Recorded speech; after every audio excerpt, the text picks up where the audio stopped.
What's up? What's up? It's the Arthur Most Experience with Deke. I'm Arthur Moats, and that's my main man, Deke. What's good, bro? Man, my virtual compadre, how are you doing out there behind enemy lines? Depressed a little bit. Yeah. Overall, happy to be alive. Like that's the type of vibe I'm on right now. I feel relatively healthy considering the amount of alcohol I consumed yesterday. So you tell me you was out there living your best life. Is that what you telling me, Deke? Yeah, I was doing what I could for the team, man. I like it. I like it. So for those that don't know, Deke was behind enemy lines and he is still currently behind enemy lines. We did have boots on the ground at the game yesterday. Deke was our, in-stadium guy. He got action. And we're going to get that full recap. But that is why we are virtual today. But shout out to you for surviving everything that you put your body through these past 24 to 48 hours, man. We definitely want to salute you for that, man. Yeah, we had a good time. We had good people around us, too. It Yeah. wasn't anything crazy. We actually had a decent amount of Steeler fans around us. Oh, sweet. Okay. I would say, like, obviously, Browns fans showed up. Mm-hmm. I'd say it was probably like 75% Browns fans. And there's probably there's probably 20 or 30% Steelers. Yeah. It's just hard to tell because the black jerseys just blend in so well. Or even if you're wearing a white Steeler jersey, it's tough too because the only like accents you get that are yellow are on the sleeves. It's not like the main color. So I would just say on a section by section basis, whenever you just look around, it's like, all right, it's probably 70-30, 75-25. Okay, but no, it was good. It was good vibes. It was good vibe. It wasn't anything crazy. Although that's at least whenever I was sitting down, walking around the stadium, bro. There's some classless shit, man. It's like, come on, man. Now I was gonna ask, man. So last time we were there, we talked about how they stood up the whole time. Were they standing up the whole time this time, or did we get them sitting back down? What's going on with this thing, man? No, from the looks of it, though. The lower bull was standing up for the majority of the game. Mm-hmm. Whenever you look down, you could see that. And I even asked, there was a dude and his dad sitting next to me that were Browns fans. And I asked him, I was like, is it the lower bull? Did they just stand the whole game? Because that's how it was whenever we were here Thursday night. And he was like, yeah. So in the upper decks, though, they stood up for like big play. Like everyone understood. And like fourth quarter, there was a lot of standing up and just everyone had kind of like had that head nod agreement of just like, all right, we're just all going to stand here. This is like big parts of the game. Yeah, that was pretty much it. It was a good time though. I like it, man. Outside of us losing. Yeah. That part definitely put a damper on everything. Started out with a lot of promise though, but we obviously gonna get into all of that today, man. But like I said, I'm just glad my dog made it out the dog pound. He made it out that thing alive, man. And you're looking good, unscathed, man. I see you over there. Let's go, man. Thanks, man. Yeah, I'm on like 5 hours of sleep, 5.5. Hey, get it in, man. I'm not doing too bad. Yeah, actually, I'm not doing too bad. And I got a long weekend ahead, too, of probably more drinking. So it's good to be feeling good right now. Drinking. That's right, because you got pit action, man. Pit action on Saturday. Jen. I'm not going to be back home. I'm going to be out in like Dayton. Oh, okay, back in the old stomping grounds. Yeah, like just a trip with like all my friends and stuff. So there's going to be golf and they like rented out an Airbnb and they just wanted to do like a reunion weekend because that's where they all graduated from. So I'm already up here. I'm like halfway there in Ohio, in Cleveland. It's only like another 2.5, 3 hours away. So I'm just going with them, hanging out and probably drinking, watching college football, beer pong, all that stuff. I can dig it there, man. Wish me luck. I should be all right though. I'm built for it. Let's go, man. If anyone's built for it, you definitely are, man. That's that big Deke energy that we all love. So with that being said, man, shout out to y'all that are here right now, man. Like I said, forgot to put the stream link up until about 2 minutes before we were going live. So here we are. But anywho, let us know where you are tuning in from so we can give you those big boy shout outs and we can start today's show off the way that we always do. Doesn't matter if we virtual or in the flesh. Either way, you're going to get this content. And make sure you like the stream. Subscribe to the channel if you're not subscribed just yet. And hit that notification bell. All right. Boom. Let's get it. All right, we already got some rolling in right here. We got Tommy Vincent. What's up from the 928, Mojave Valley, Arizona? Hey, Leah salute, Warren, salute. 254, Killeen, Texas. Oh, you know she pulled up in Killeen. Exactly. Jacob Soria, 209, Stockton, California. John Ziegler, 717, Gettysburg, PA. Okay. Rod Dulles, it ain't a podcast if we ain't shouting him out. Ain't that 330 the Youngstown, truth? Ohio. Share a line, baby. You got Got to more share a line in there. Youngstown. Let's get it. Before I go, 330 Youngstown, Ohio, baby. Okay. And I'll do 2 more. Sounds then good. I'll pass it off Sounds to you. good. 30 South Hospitality TV. Tuning in from Mississippi. Craig Ellis, 717, Lancaster.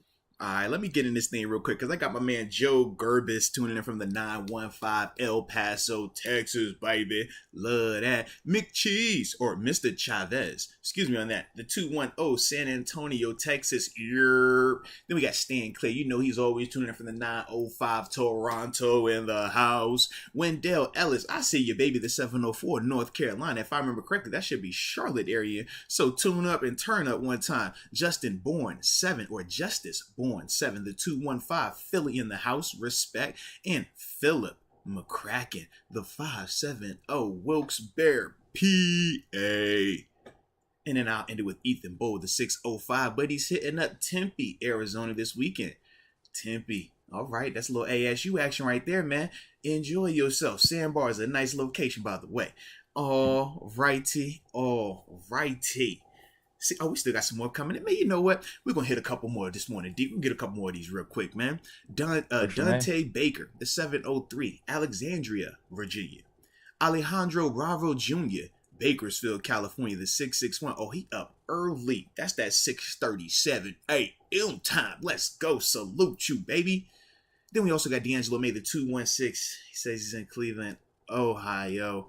But he's rocking the black and gold. So he's holding it down with you deep behind enemy lines. All right.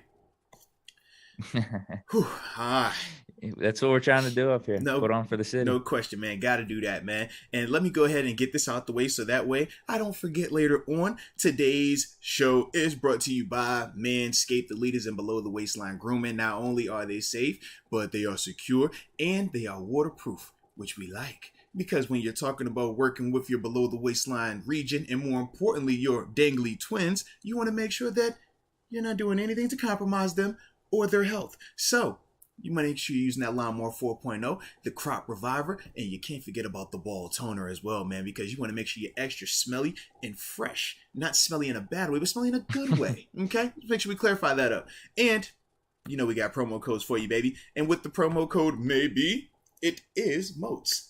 Use that. You get 20% off along with free shipping worldwide at manscaped.com. So stop wasting time, man, and take care of your short and dangly twins. They will appreciate you, and all of their friends will appreciate you as well.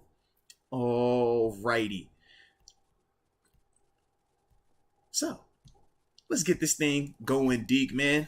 All right. So we got some supers that just pulled up on us. Let's knock those out. And I'll read them. Let's get Tom Monier. Canada's nickname should be 3 and out. He's terrible. I know we're going to talk about Canada. Do we want to talk about him now? I actually think Canada was pretty good. You know what? Let's dive into it, right? We don't have to. I thought he was in his bag first half and then early in that second half too. Actually, no, I thought he was decent the whole game. You know what? Can I just give him some props? I thought he was dialing up a pretty good offense. Thought he was. Let's go. All right, so for me, man, I agree. I love what I saw in the first half. I thought in the first half the offense looked really daggone good. I thought in terms of the play calling, we could see tangible things, the growth. We could see intentional shots downfield. That was the first thing we wanted to see, right? We could also see him trusting Mitch Trubisky, allowing the hurry-up offense, tempo to take place. We saw him move in the pocket, the rollouts and stuff like that, and actually having a legitimate running game. I thought, to me, the big issue was that lull that happened about midway through the third and early in the fourth, where they had the 4 3-and-outs. That was why, a lot of people ended the game with that nasty taste in their mouth, even though we still had a nice drive from Mitch at the end where he went no huddle, hit Pat Fryman for the 2 throws in the middle of the field. He looked good on that drive. But just as a whole, I thought in the second half it was a little bit more of a drop-off than what we would have liked. But no, I thought that, man, Canada and the offense, especially in that first half, man, that was what we've been hoping for. That's what we've been looking for. We finally had it, man. But it wasn't complete on the other side. But, yeah. I think some of that drop off had to do with some drops. Deontay had a big drop on a dime by Trubisky in the third. Did it hit him in the thing? It was right in the It was thing. beautiful. I mean, yeah, that could have been a touchdown if he could have shaken off the yeah. board after he caught And that it. was with the It was big beautiful. hit from Myles Garrett too. Remember that? Yeah, it was right Yeah. in his face. Absolutely. There was that, and then also whenever we got the ball right out of half, we were cooking there too. That's when Jalen Warren ran it all the way down to the 10. Yeah. We got that stupid ass penalty call. I still don't even know what they called. I kept seeing a replay of like Chooks diving on him, but then I see in the replay today that they called it was a legal man downfield. Yeah. So I wasn't sure exactly what was going on because that did kind of get lost because the dude got hurt. And then obviously on the replay they were talking about Chooks jumping the guy, but they never specified in terms of like how was he downfield. Like I don't know. I have to go back and man, that killed us. I would say I did not like it, man, because that was the big run by Jalen Warren as well, man, on the little like a shuffle pass. Yeah, the shuffle pass. But you know what? If they calling that as a shuffle pass and they're saying that Chooks was too far downfield on that, that is so ticky tack. Oh my gosh! Because it killed us, man. Technically, it is a pass. Technically, yes, but it's a dang on shuffle pass, bro. Like, come on, man. There's no way Chooks gonna have enough time to really get downfield like that. That's I feel you on that. I feel you. Yeah, it was terrible. And then I think that drive ended up stalling out. It did. And we punted it. That was the first one coming out of half. Yes. But then I think it was a lot of Cleveland just sustaining that long drive. I think that was like a 7 or 8 minute drive. Bro, they had 2 or 3 10 and 11 play drives. And I know in the second half when the 3-and-outs were happening, you can't have that. But as a whole, they got to get off the field. Even in the first half, they were allowing too many of those long, just methodical drives to happen, man. Yeah. So combine that with our first drive getting called with that BS penalty. And then I think it was just the next drive. We were cooking again. It was that 3rd and short, and Mitch takes that shot downfield to Deontay. You got to catch that, bro. If you're wide receiver one, and there were a couple other drops by Deontay where you're just like, man, we gave you that big contract because we're expecting you to make these catches. And we checked the stat line this morning, and I'm just like, wow, Deontay still had like 84 yards. Could have been like a buck 50. Like, he left so much on the table in that sense because you're right. He definitely could have had more. I mean, he should have had one of them like crazy type of games, man. We're sitting here and we're like, yo, Deontay is on one. You talk about number one receiver status, this is officially it. Or talking about being elite status, this is officially it. But yeah, he left something out there on the table, man. But you can see his frustrations as well. And it was surprising to me because he really hasn't had a game like that in a while where you're questioning his ability to just catch the ball and be efficient and maintain, that type of play. But that was the surprising part for me, man, watching him.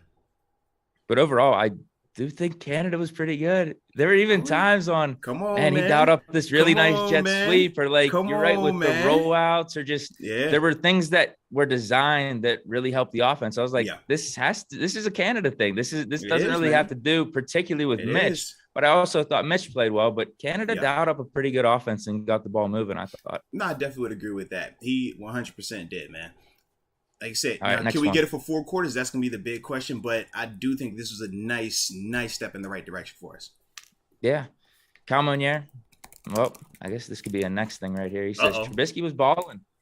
He can only do so much. Hashtag Dimer. All right.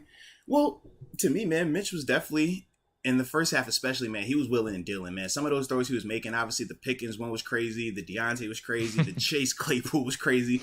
I mean, he was having his way at times, man. Some of the ability to evade the rushers and stuff like that, just overall looking like he was in command of this offense, in command of this team, looking like truly the QB1. I just hate the fact that we had those 4 3-and-outs, but like we said, in the second half, that was not exclusively on Mitch. You brought up the drops. That's there. I mean, we still have the people that debate, should it have been a touchdown if Pickens goes up with 2 hands versus going up with 1 hand on the throw that was in the end zone? I haven't had a chance to go back and look at that from an all-22's perspective just yet, but that's still something that was potentially left out there as well, man. But yeah, I definitely thought that this was the play from Mitch that we needed. This was the game, the style of play that we could be like, you know what? At least we know he's capable of it now. He's capable of it because he's done it in stadium. It's no more speculation. But now going forward, that is his new standard. It can't be below that. It has to take that and build upon that. So that's what we'll see. But I definitely liked what I saw from him, though, man, in the sense of how everything played out with him. Yeah, he got my stamp of approval, got my thumbs Okay, up to okay, say, hey, we're gonna keep rolling with Mitch. okay. Let's get him against the Jets next week because, man, I think he was in his bag Yeah, too, especially in that first half, like yeah. you're talking about.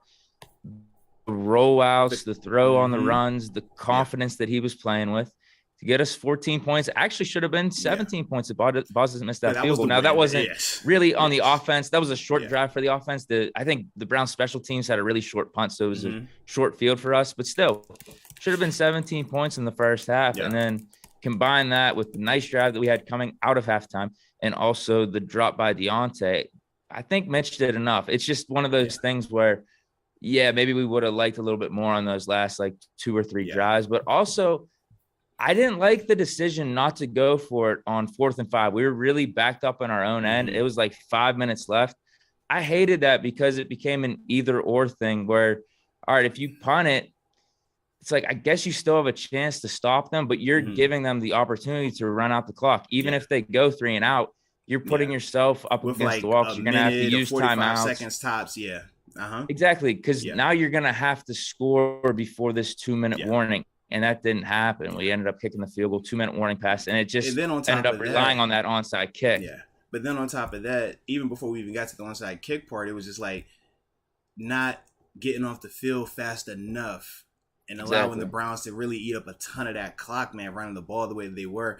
It's unfortunate, man. This is the second week in a row now where we've seen our defense not be able to come up with those timely stops in obvious running situations. Now, this week I do think it was very different, right? Because in this week you had the sense of it wasn't necessarily them switching personnel groupings. Whereas I said last week, man, it was more so them taking that approach of we're going to roll with the big nickel group, right? We're going to have Cam Hayward at DN and we're going to have DeMarvin Leal at DN and we're just going to play like that. And we said, man, at times it was successful last week versus the Patriots, but you could also see how the gap discipline wasn't always there where it needed to be. And you're just taking Cam and those D linemen and putting them in a position where they're not at their primary spots, so they're not going to be as dominant as they typically would be. Well, last night we went back to our regular base packages, regular nickel package personnel groupings, but we started to rotate our left DN. So you saw Malik Reed over there. Then it was Delonte Scott over there. And they would kind of flip-flop those guys back and forth. And then even Jameer Jones, I think he had a couple opportunities out there, but it was more so trying to see, can we play our base structure, our regular personnel groupings, but have this DN, this other guy just step up.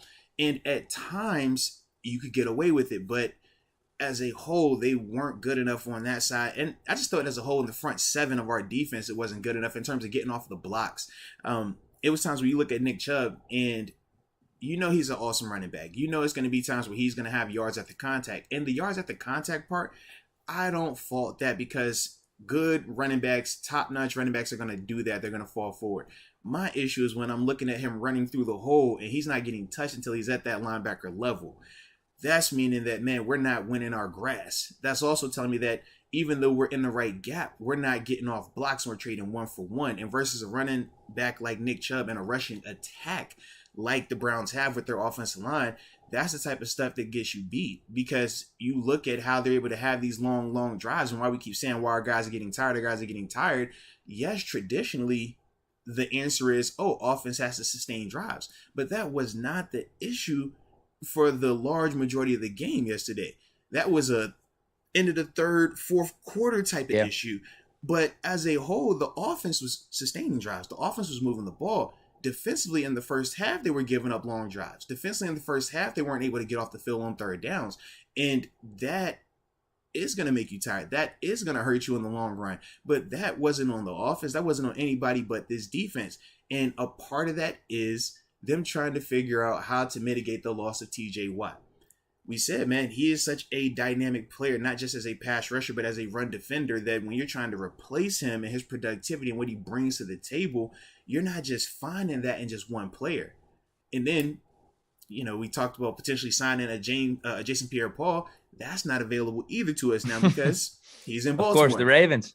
I was like, Baltimore got him. That is a typical Come on, Ravens bro. signing. Come on, bro. I was like, really? Baltimore? Y'all wouldn't have got him? Like, come on, bro. Y'all don't even Veteran, need him big right now, name, man. past his prime, Come but on, probably could bro. still give you something. He gonna be the Calais Campbell for them, man. We be watching him like, how, bro? But yeah. So now, once again, we're sitting here with this question of how do we generate pressure? How do we become more productive and more stout against the run when you don't have a TJ Watt out there? This defense is elite with TJ. When you take him away, though, man, it changes this whole dynamic in a sense, man. Right. We're good.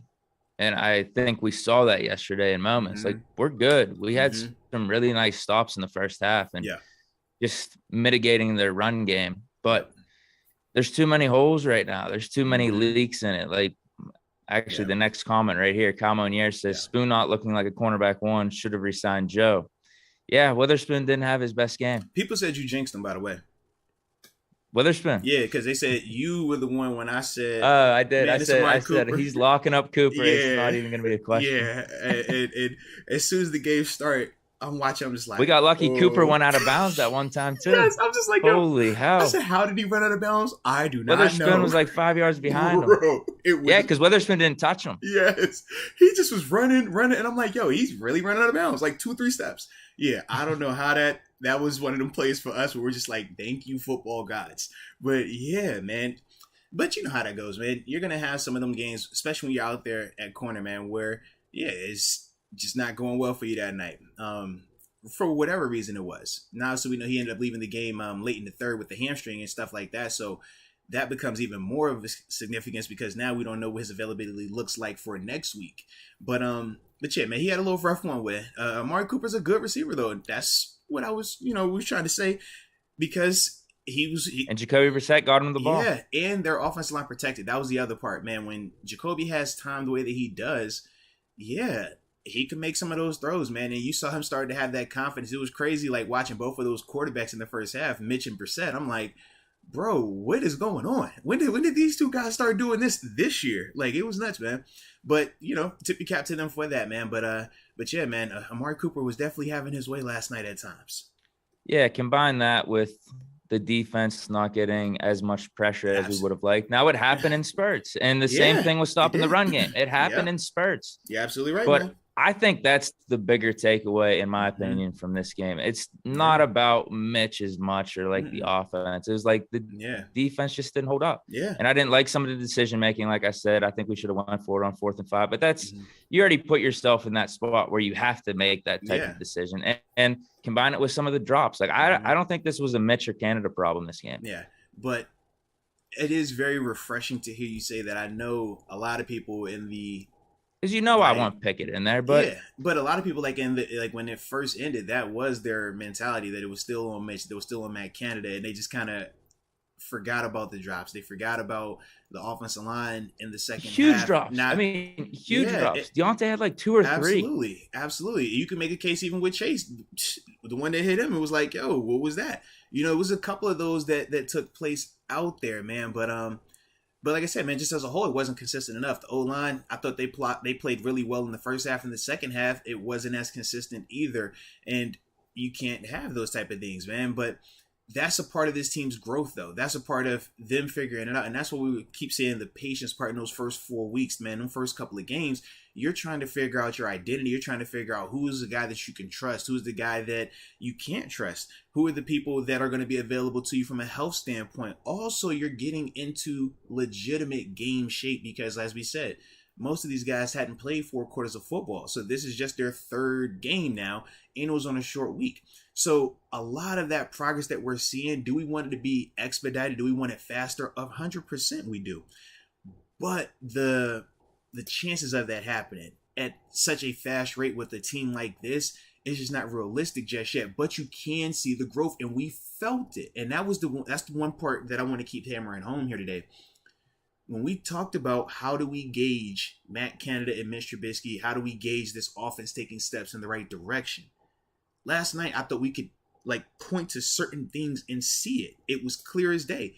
And to me, that's improvement. To me, when we leave out of last night's game, my feeling was we have to get this defense back to where it is playing at a top-notch level for 4 quarters, not in spurts. But at the same time, I don't feel as confident in that because to me, that is largely on personnel because they don't have a TJ Watt over there right now. But offensively, I mean, I think that was what we wanted. That was a huge step in the right direction, and now we can keep building upon that. We needed that step last night, though. If we didn't have that step last night, it's a different conversation today. But we got that step. So let's not destroy the first, big positive thing that's happened for this offense by, going with the whole, we need to do this, we need to fire this, we need to switch this just for the sake of doing it, because that was not the issue from my perspective last night. No, but what's frustrating is we're talking about the offense as a whole taking a step in the right direction. I feel like it's just more Mitch in Canada. Well, and seeing Jalen Warren play good, Najee played good too. Your boys but then we got the negative with the drops. Man. Oh yeah, I see. You know what I mean? We got Mitch in Canada, I think, taking that step, but then it's like we're taking a step backwards in other spots with the drops. Now, I thought the offensive line played well as well. It's like, all right, we're just getting a little bit more consistent play, a little bit more improvement from them too, even though, like you said, it wasn't perfect. But the other thing that continues to pop up now and is making me a little bit scary, your boy Jalen Warren and this ball security, man. Terrible. Like, why did it happen? Because everything else about his game is amazing. It's the perfect 1-2 punch with Najee Harris. Bro, you see the speed, the explosiveness, the physicality, the blocking, the vision, everything you want. But my man has to hold on to the ball. Now, this isn't the first time. We talked about this, man. He's put it on the ground in the preseason. He put it on the ground during training camp as well. That's something that he has to get out of his game ASAP in order for his role to benched increase. His ass immediately. He was out on that next play. Tomlin went back to him later in the game, though. He did, and the reason why he did was because of how well Jalen Warren had been playing. That's a true testament to how good he has been playing thus far.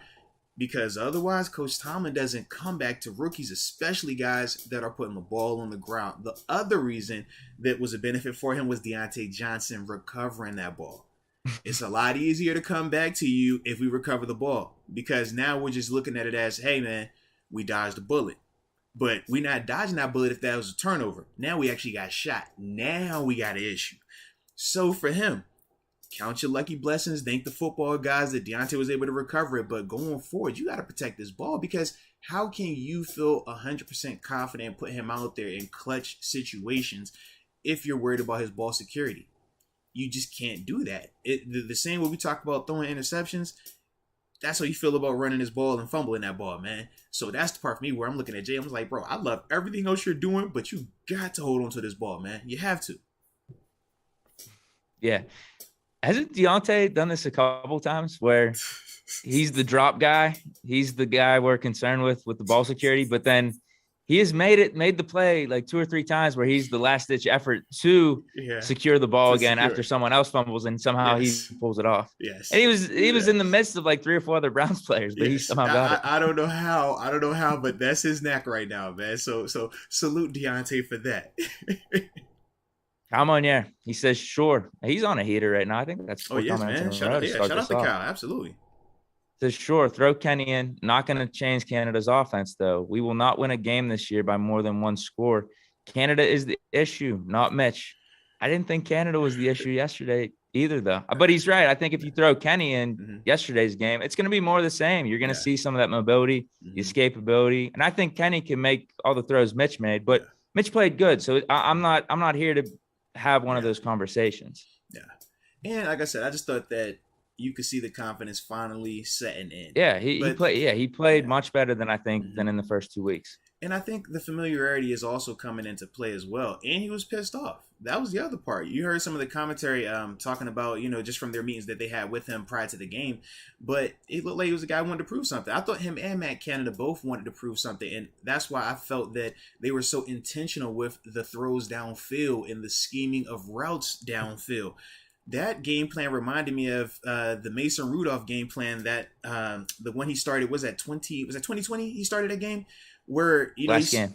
Last game of the season, he's stretching the field. Hey, right side, Claypool, left side, Deontay, or James Washington, he was going back and forth to those dudes. That's what it reminded me of in a sense, because it just felt like he was dialing up a lot of those downfield throws. Now, a byproduct of that was us kind of forgetting Pat Freiermuth for a large majority of the game and not really, implementing him.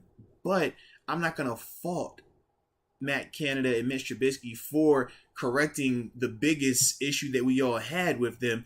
And if that meant that, hey, it was going to neglect this tight end situation for a little bit, because now we can come back and correct the tight end stuff. We can come back and say, hey, we need you to dial, instead of, only throwing it deep or only giving our guys a chance downfield, just think about, potentially getting some of this middle of the field stuff as well. But I'm not going to fault him for what he was doing last night, because that was the biggest knock on him. The biggest thing that we've been talking about is what?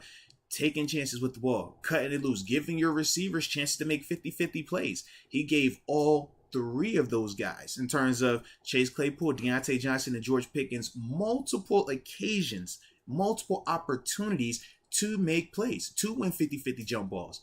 So to me, man, that was beautiful, man. That was beautiful. But like I said, it's crazy. Like you said, some of these reoccurring things that we've seen in the past kind of come back up with the hands. Yeah, the wide receivers didn't execute completely, because we can't say they didn't execute, because we saw perhaps the catch of the year. I mean, that was filthy. After coming off that Bengals one with Deontay, we get this Pickens one that people are comparing to the Odell Beckham catch. That was filthy. Unbelievable. I still don't. You could argue it was a better catch. The problem was it wasn't a touchdown. Yeah. The touchdown definitely adds to it, but bro, that catch, oh my gosh. Watching, I was just like, oh, that's what we on tonight? Jeez. And there was no question about him catching it. There was no ball. It was so clear as, that was clear as day, bro. Clear as day, man. Mr. B. Malarkey. Guys, watched the Patriots lost and got COVID. Then the Browns, Akello got trashed. Edmonds looked bad. Yeah, Edmonds didn't have his best game. Offense came to play. Namaste. Hey, man, namaste to you as well, man. Absolutely. Yeah, Edmonds, man, Edmonds had the bad plays at the bad times. When you're part of two scoring plays and you're in coverage and you're isolated, everybody's going to say that you had a bad game. Everybody's going to feel that way, because those are the two plays where you stood out the most. So that portion, yes, those are bad plays, but as a whole, I haven't went and watched every Edmonds play from this last game, so I can't tell you if he played bad or good. But like I say, you give up 2 touchdowns, that's gonna hurt you.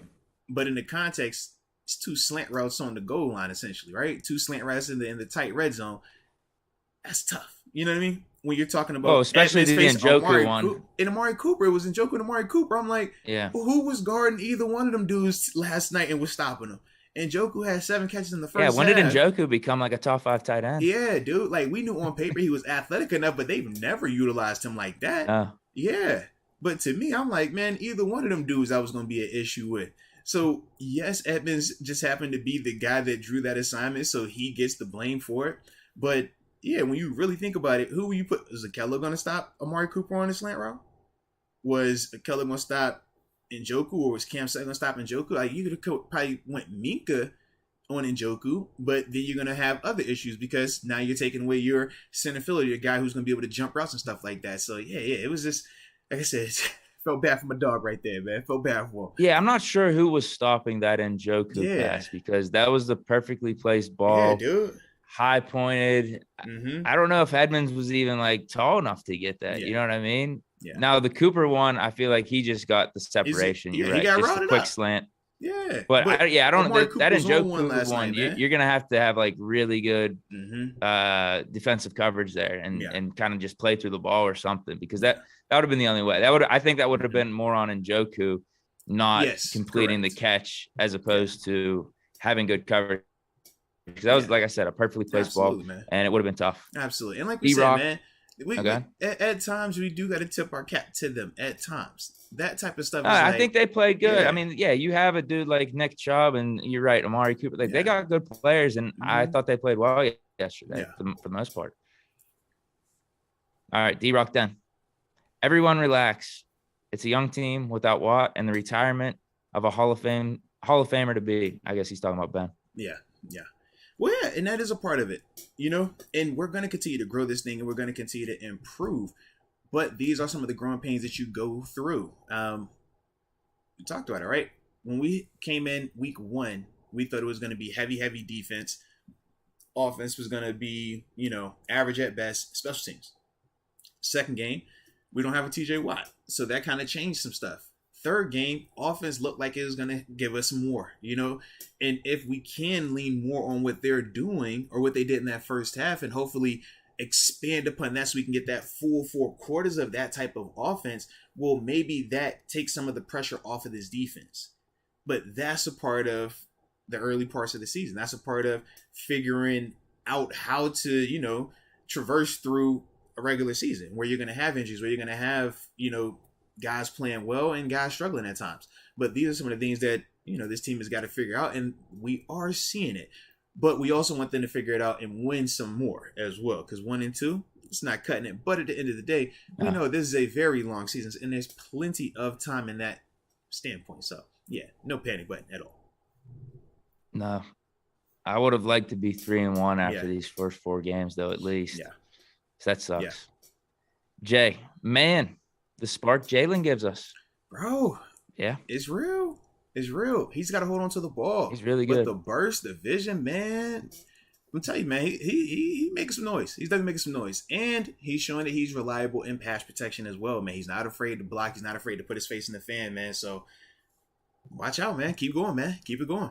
And Najee did play better yesterday. I do want to say that.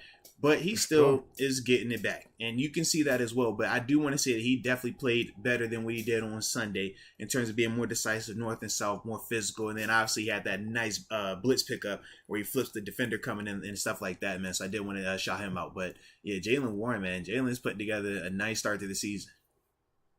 Yeah, if Najee can keep it up, continue to improve, and Jalen Warren keeps playing like this, we could have our own little version of when Kareem Hunt. But I say because you can offensive see line doing better you too. Can see the impact that both of those guys have and how they're both bringing different things to the table. Like, and I want to shout out Matt Canada right here as well. I thought that it was a great design to go to the flip play with Jalen Warren as the guy receiving the flip versus it always being the tight end. Typically by design, the way Matt Canada runs that little shuffle pass is he'll have the running back behind or next to the quarterback, and then that's usually the tight end. Pat Fry move. We've seen Gentry run it a couple of times. They tried to get Connor Hayward in there to do it, and they'll flip it to him, and the tight end can run it, but they're not as elusive. They're not as electric with the ball in their hands, but it's better for the design or better for the disguise because it's not a big telltale sign. But I like to change it from Matt Canada by using Jalen Warren as the inside guy for the shuffle pass, because now once he received it, you saw this guy getting the ball, running start, open field, and really being able to look like an explosive running back.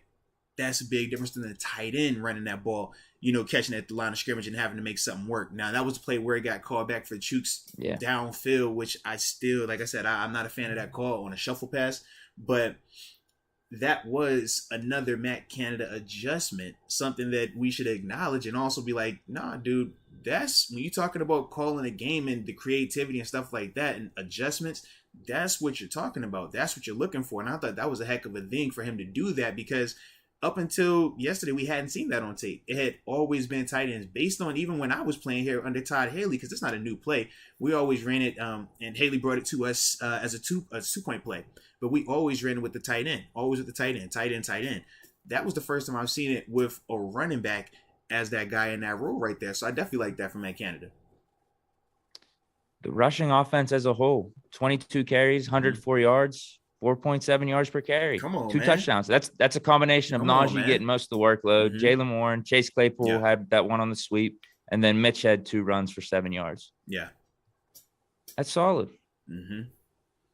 And then you could even look at the stats here too for Mitch passing. Yeah. 57.4 QBR. That's the one out of 100. That's above average. And that number would even be better if Deontay didn't have those drops. So that goes hand in hand with, I think, my eye test of Mitch actually played pretty good. Oh, and I did want to address, I did see my man Gavin. Shout out to you, Gavin Husted, in the regular chat. When we're talking about the Chooks downfield play, he was saying that he thought it was a good call because Chooks was dirty as heck for what he did in terms of jumping on the guy and landing on him. They did That's not, not what the call but was. that's not what the call. Yeah, if they would have called personal foul, sure, but that's not what they. I don't even know about that though. That would have been ticky tacky. To me, I look like my wife. She was kind of like how Gavin was. She was like, "Yo, what the heck was that?" And I told her, I was like, "No, babe, you want that. You want your O lineman to be finishing nasty. the play. Absolutely. If as an offensive lineman, if you can put that guy on the ground, you got full rights to do what you do to him." And that's as defenders, we know that. We say that's why you don't get put on your back. That's why you don't get knocked down like that. Because then they can jump on you. And you got to just sit there and take it. So to me, I didn't think that was dirty. I thought that when you talk about having a nasty offensive line, it was just because he got hurt. Because he got hurt, that's what made it look a lot worse. And I understand that part of it. But you can't penalize this dude because he got hurt after the play because no one knew he was going to get hurt. That's just what O-linemen do. Our O-line, plenty of offensive linemen do it. You don't think Pouncey and DeCastro and Ramon Foster and them boys do that? Come on now. And we would love that. That's not dirty, though. That's just a part of the game.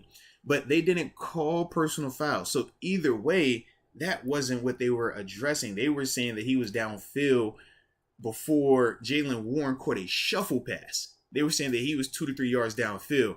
That's the part where we're like, that doesn't really add up just when you look at the play and the timing of it and stuff like that. Yeah, some definite BS there. Yeah. Renegade Bam. Mitch has Ray Charles vision. Guys doing jumping jacks wide open. It's on Mitch. 1-9 on third down. Officially off the Mitch train. This week, dude, I know you're gonna have probably again, just like last week, the screenshots of all right, this dude was open, blah blah blah. This dude was. Simply, like, Deontay Johnson catch some of those deep balls. And I do like how we flip-flop which narrative we want to go with. So this week, we're ignoring the deep completions, and we're only focusing on 1 of 9 for third down. Last week, when Mitch was a lot better on third down, and that narrative didn't fit, nobody wanted to talk about third down completion percentage. We only wanted to talk about the deep throws.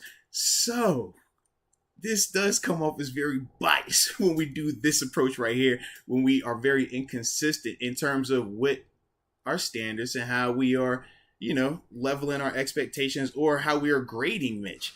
You can't say that it's the deep throws this week, and now that he gives you the deep throws, we're going to act like that didn't happen, and now we talking about third down complete. Like, pick and choose, man.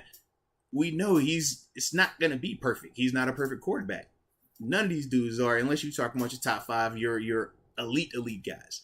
None of the guys are doing that.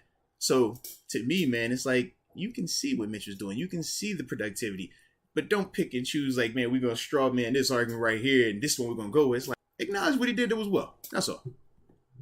Obviously, there could have been things better with Mitch. I think some of those last drives, could we have gotten more? Absolutely. But throughout the whole game, I don't think it was on Mitch, really. I don't think that's the main takeaway. I think it's more about the defense and the drops on offense. And then that BS penalty call, because we had so much momentum right there. Did. We scored that touchdown coming out of halftime. And that was a field flipping. A field flipping play as well. Like a huge momentum play, man. That was like the nice response to, because you remember going into the half, we hit that big Chase Claypool pass, but then the offense kind of stalled out, trying to take a couple shots at the end zone and just trying to get into a field goal position before the half ended. So it was like, we need something positive, and we finally got that big run. But yeah, that penalty definitely killed that. And then from there, we started to kind of stall out and get flat a little bit. C-Des, 86. O-line was suitable. Mitch was good enough. OC was good until the second half. Yeah. Defense got bullied, and scheme was trash in the second half. And Boz should have drove that first kick instead of lofting it. We got a kicker expert. Low loft. I see what he's saying. He let the wind take it too much to the right. I see what he's saying, because it did look like a good kick. It looked like he hit it dead center, but I think the wind took it over to the right. To me, man, that looked like the wind just took it. I'm not a kicking expert, but I'm going to trust the guy that gets paid millions to do it. And yeah, he looked like the wind surprised him as well with how it cut, so I'm going to go with that. Yeah. And you could see the flags moving. Absolutely. It's not one of those things where it was a slice by Boz. And you can see flags were still. Even when the Browns kicker was kicking, you can see it pulling, man. Like, yeah. I do like the accountability, though. I do. Damon Brown. Are we restructuring Deontay's contract with greasy behind hands? Oh no! Oh Just no! feed Pickens. Shout out to Trina. Shout out to Trina. Yeah, you got to show Trina some love, man. But Deontay's gonna be fine, man. You got to remember, man. This is still the earlier portion of the season, and this is definitely a game that he's gonna look at, and he's gonna see some positivity out there. But he's also gonna be pissed off because he did leave some stuff out there. But that is a part of the NFL, and that's why, as players, it's funny, man. We always talk about you never want to get too high, you never want to get too low. You just think in the sense of how all the receivers last week, right after the game, all the narratives that were coming out was, man, I'm open, I need the ball, they got to scheme it up, they got to throw it to us more. Well, we saw that this week.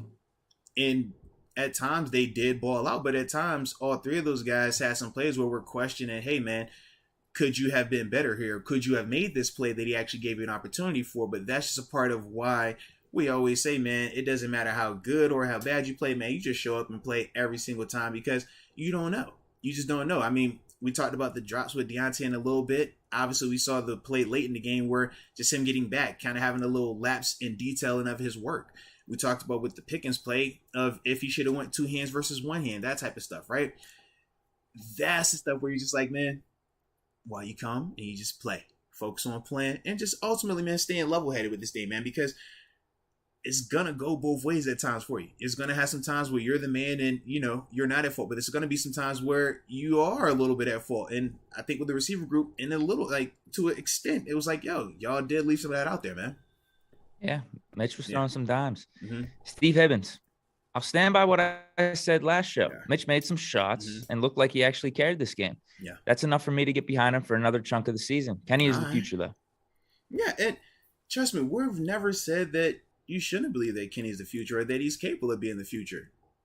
All we're saying is, or at least all I've been saying is early on, I don't think that that's the best recipe for this Steelers team to be successful. So that's just my stance on it. But I do agree, man. I do think that Kenny does have the potential to be the future. Now, we will see if that can materialize, but, in due time. In due time. Yeah.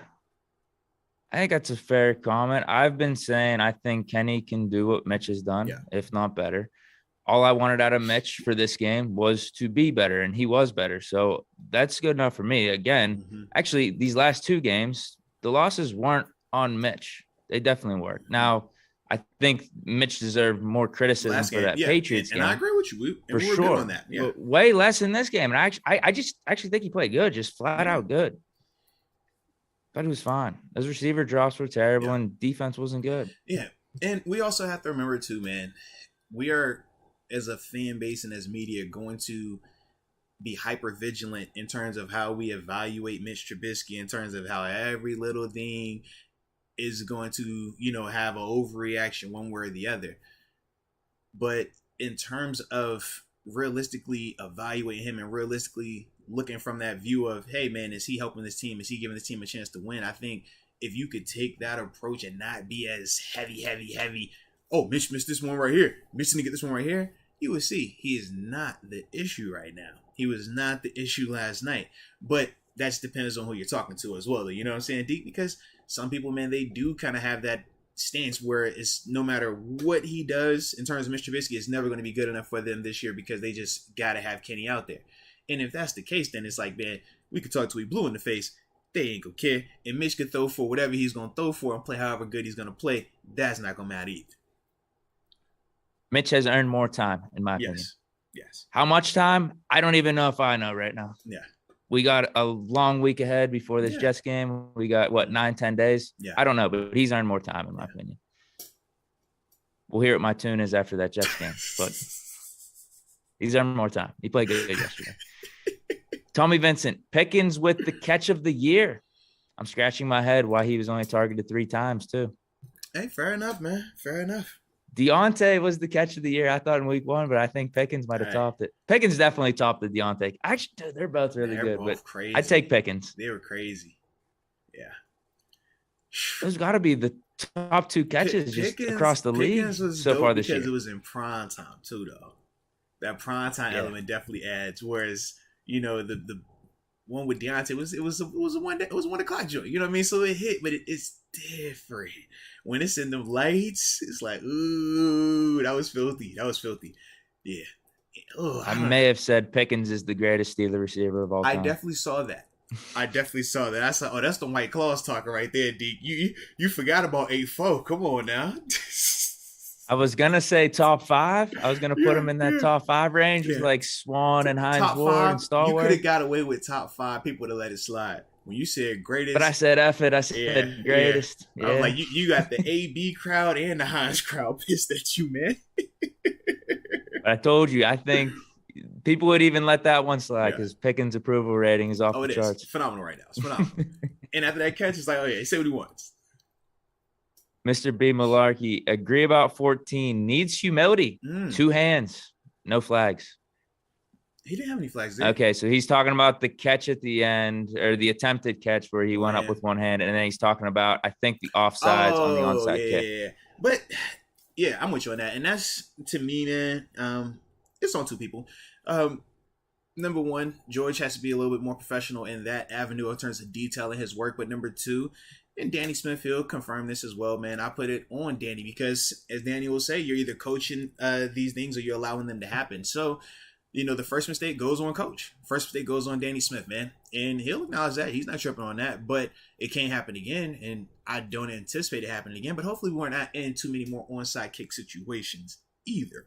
But, that's one of the things that as a young player, you just got to know the difference of the rules. And, at this level, they are slightly different in terms of when you can take off, when you can cross.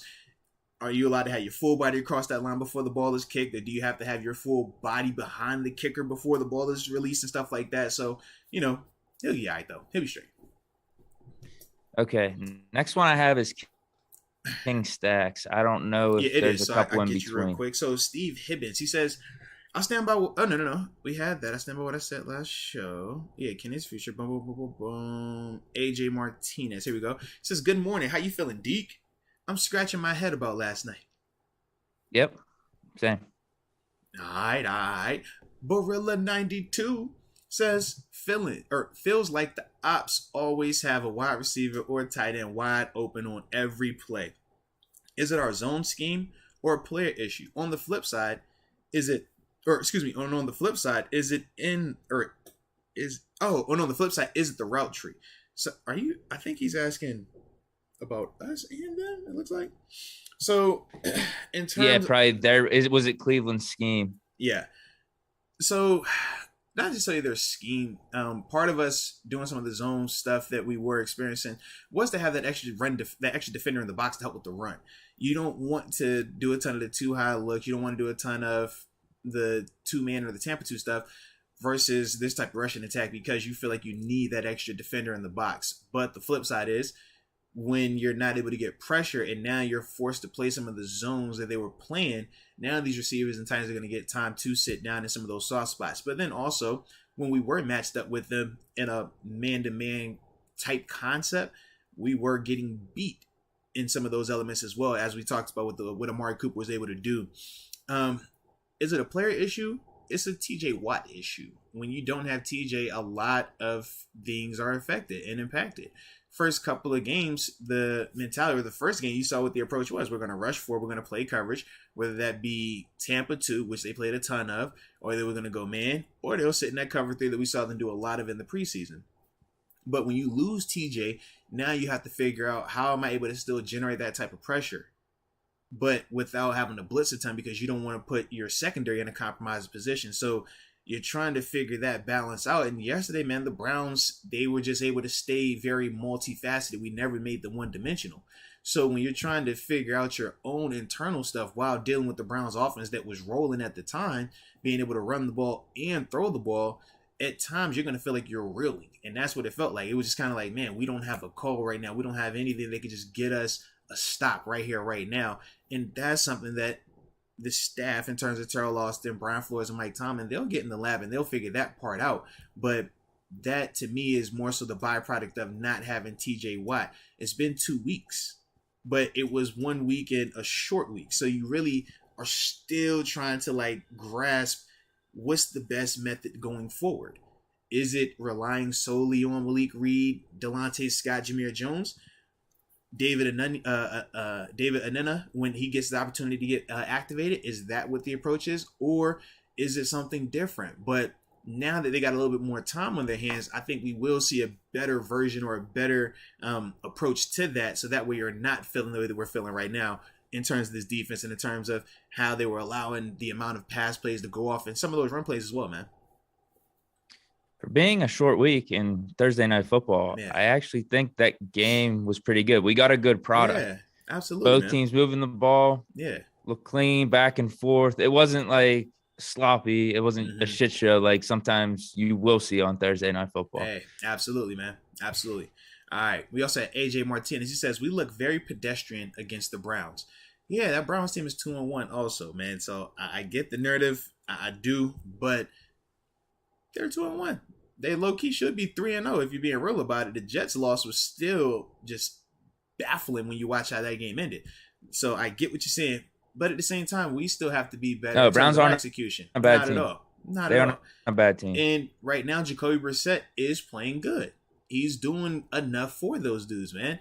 And that's the other part. When we talked about this team, we said, man, they have a dope team. We knew that quarterback was going to be the big question when they lost Deshaun Watson for the suspension and stuff like that. But we said with Jacoby Brissett, he could play well. We just know that it typically teeters off the longer he's out there. Yesterday, I don't know, because it was week 3, maybe that helped him out. But, you know, they do got a good team, man. They definitely do. And we didn't stop the run completely. Yep. And wasn't that the first thing you said? The first thing I said? I think that's the first thing that everybody said when you talk about the Browns week. You have to stop the run. Did not do we that. We did man. Those first couple series, and then it was 3rd and long. We got pressure on Brissett, and then we got the ball back. But see, part of me, man, we couldn't sustain that, though. To me, man, I have wrote in my notes, too, watching it in live action. I said them first 2 series, I did not think that the Browns were committing to running the ball. We were seeing a lot of, like, them trying to spread it out, go empty a little bit, and obvious, you know, try to beat it with Brissett. But then I thought it opened back up for Brissett passing wise when they said on that 3rd drive, we're going to commit to running this ball. We're going to get Nick Chubb and Kareem Hunt more involved. And from there, that's when they were able to actually have some more success throwing the ball against us. But you're right, early on, man, we were having success stopping the run, man. We definitely were. King Stacks, are we at me yet? Yes, we are. Yes, good call. By the way, Deke, AW is not it. Bro, sorry. A good 2 or 3 cornerback, though. No, give him a chance. Well, right now he's injured. I've seen enough with Witherspoon that he's probably our best corner, I think. Although yesterday's performance wasn't that solid, but in general, I still think he's our go-to guy. Yeah. So to me, man, I think Akello has the most prototypical size and all the prototypical traits to be our best corner, our cornerback 1. I personally think Cam Sutton's our best and actually most productive corner. I just don't think that he has the athletic tools that Akello has in his bag. And we kind of saw that when he was matched up in terms of Cam Sutton matched up against Amari Cooper. Does everything right. On that one deep pass. Yeah, does everything right in terms of trying to stay on top of the route, body positioning, pedaling and all that. But he's limited in terms of his athletic ability. But he has everything else. So that's why he's still able to compete and be productive. But those are the issues. Those are the areas where he's going to always struggle. Whereas with Akello has the length, the size, the speed, and everything to match with that. But he just has to be more fundamentally sound. One of the things that makes Akello so good is his eyes. He has big vision. He sees a lot. But at the same time, that's one of the things that hurts him at times, as we saw, you know, in yesterday's game as well, man. And he's not the only corner that has these issues. It's a good amount of corners that have these issues, man. In terms of just getting too nosy with their eyes because they're trying to make a play. They're trying to get that splash, that turnover. But when you're facing Amari Cooper or some of these upper echelon wide receivers who understand how to just get space, how to get separation, you have to be more dialed in. And that's something that with Akello also being a younger player in terms of him starting and being cornerback 1 like that, he's just going to have to get that caught up a little bit. You know what I mean? Just button that part up. But yeah, I'm not turning the page on Akello, man. He'd be fine, but got to get the hammy right. And I didn't realize you could tell me. Oh, go ahead. You could tell me if I'm right or wrong on this one. Mm-hmm. But I was thinking in particular with yesterday's matchup throughout the game, like that probably didn't help Akello that the Browns were running the ball and just how he's been needed thus far this season to be in on these running plays. I feel like that was probably one of his focuses too. So it wasn't completely on just, hey, I just got to focus on Cooper. It's like, hey, I got to worry about the run too. I got to get in on this because they're going to need me. Well, and that is the design. You can tell me if I'm right or wrong on that, No. but Listen, that probably didn't 100%. help. It didn't help, but that was by design by the Cleveland Browns. When you're scheming up some of these rushing attacks, some teams, they scheme it to where they're running away from the safety, or they want to hit, a certain D lineman or linebacker. At times, they scheme some of the stuff where it was going to have to funnel out to where our corners were going to have to make tackles. One of the first big runs that we gave up was one of those plays where they funnel a run to the outside, and Akello is just in the hole one-on-one with Nick Chubb, and he just misses him. Those are some of the things, that the Browns would do. So, yeah, that would make Akello be a little bit more cognizant of that. But the big thing, and this is something that, secondary players, linebackers, safeties, corners will all tell you, man, when you are a pass player first, which the corners are pass players first, you got to play the pass first. Come back to that run, but you got to play that pass first, man. And that's the thing that when you're talking about staying buttoned up, we talk zone coverage versus man coverage and the difference of your eyes, right? Same concept. It's like, man, you just got to know when I can be nosy, when I can't, when I can have my eyes in this backfield, when I need to have my eyes on this receiver. And those are some of the things that just play in and play out, he'll just continue to get more comfortable with. But that is also a part of it, man. Yeah. Yeah. Let me see. But hold on. I got a couple. Yeah, because King Stacks actually had 2 in here. I didn't realize that. So I actually had a couple more before we catch back up. But King Stacks also said the offense scored 4 touchdowns in 12 quarters. One of them off a turnover. I can't deal with this anymore. Moats, are you watching the film? ? People are open. Hey, man. You can have your opinion, and if that's how strong you feel about it, good for you. And that's fine.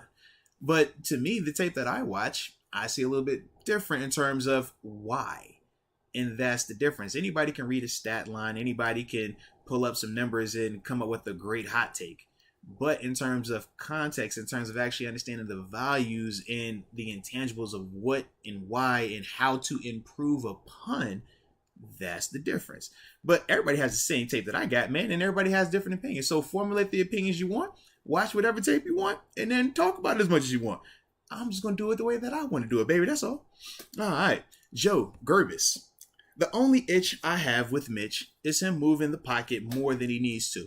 Yeah, you're right. Yeah, he definitely did some of that. But at the same time, he didn't have bad plays because of it. I think a couple of plays they showed last night on the broadcast, you could see where, yeah, he didn't necessarily have to move in the pocket. But it didn't make it an incompletion or it didn't take a sack or anything like that. It was just one of those things where you could see where, you didn't have to do all that. You still made a good play, but you could just make it a little bit easier on yourself. But that's also a part of him getting back into being a player, being a guy. We talked about the last show we had. We said, man, when's the last time that Mitch played 4 quarters of football? For a full season. Just think about that. Like, he's 3 games in now to having 4 quarters of football. He didn't play 4 quarters of football at any point in time last year. Remember that.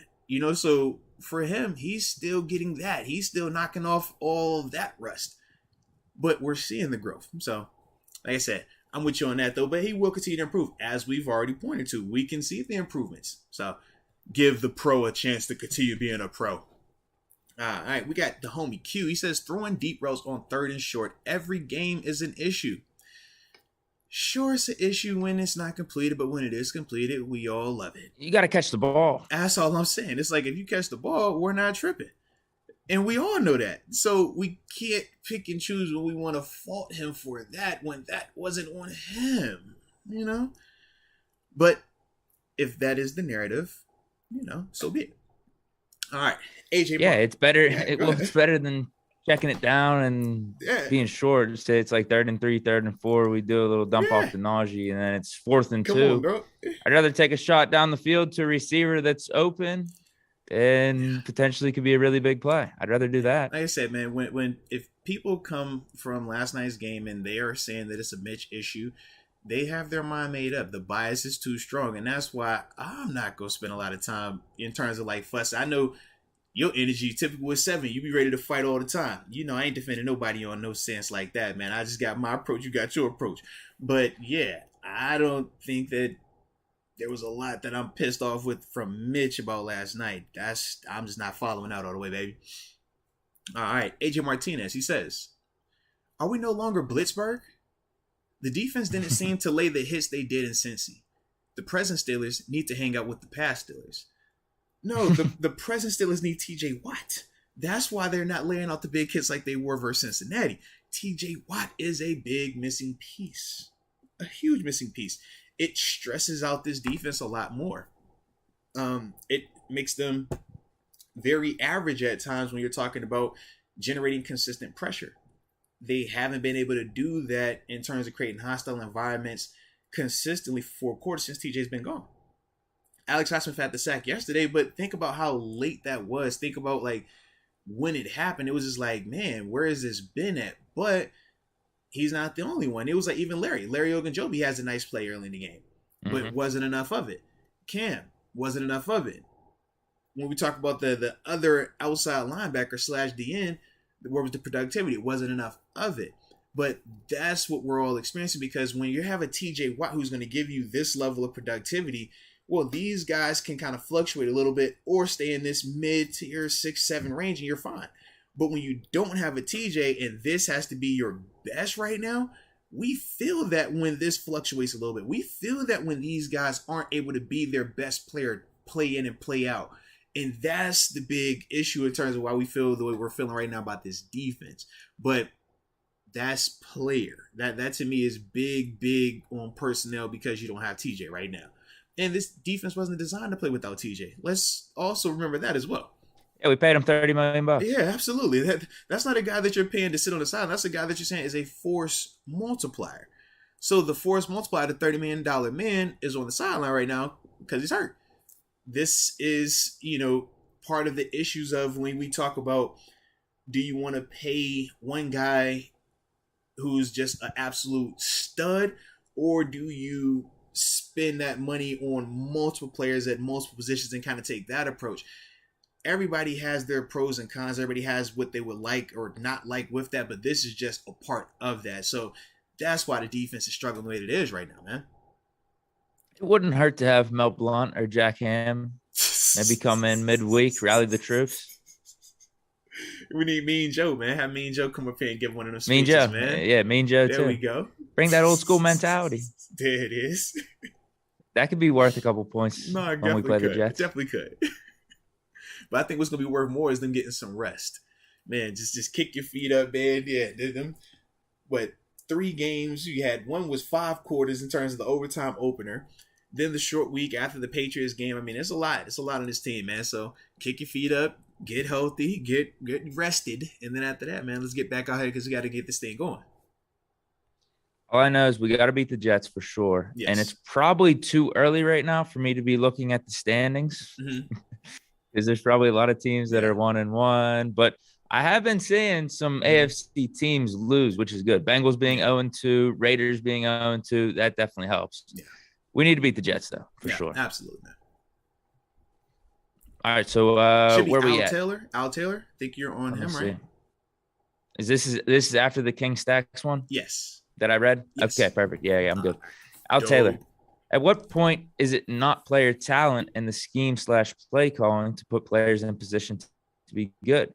Doing same stuff over and over, expecting different results is called crazy. Offense and defense. Yeah, I would agree. And I feel like the offense did some different stuff, though. Well, and I was going to say, it's kind of crazy when they do different stuff, but people say that they didn't do anything different. That's, it kind of goes hand in hand there, because we definitely saw them do different stuff. Offensively, at least. Yeah. Yeah, way more schemed up stuff where Mitch is rolling out. Yeah. I mean, obviously we're going to see the jet sweep stuff, but the shots down the field were on point. I think the throws were there. It's just, as I mentioned, there were some drops that were critical. Yeah. Now, there were some catches, too, that were really sweet. Absolutely, Yeah, but that's how we got the result we got. Because I get maybe what people are saying when they look at the scoreboard. It's 17 points. Should have been 20 with Boswell's missed field goal. But I don't know, man. I mean, I think a part of it's due to the defense. Brown's running out the clock and having so much time of possession, but also us missing on critical plays. Yeah. That's really it. And I don't think it's Mitch. Like the offense as a whole, it's more due to the receiver drops, not necessarily what Mitch was doing.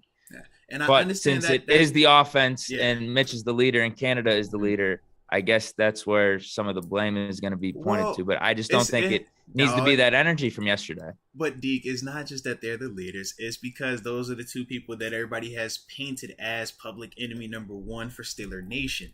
So anything that looks bad on this offense, whether it's third down percentages, whether it's anything, they're going to put it on him. And we talked about that early on when the guy brings up the third down completions or third down percentages this week, whereas when last week third down percentages were very much in Mitch's favor, especially coming out of that first half where he was 6 of 7, nobody was talking about that.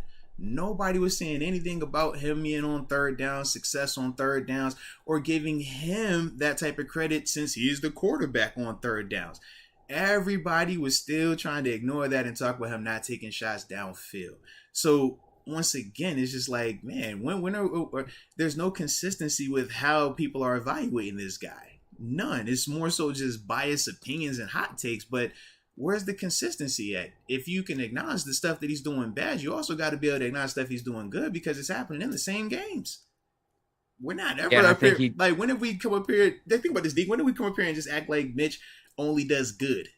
Never. We've never had one show we were like, man, he only played good, no bad. Nah, we still call out and are very much critical of the negative, but we're still able to acknowledge what he has done positive and the growth.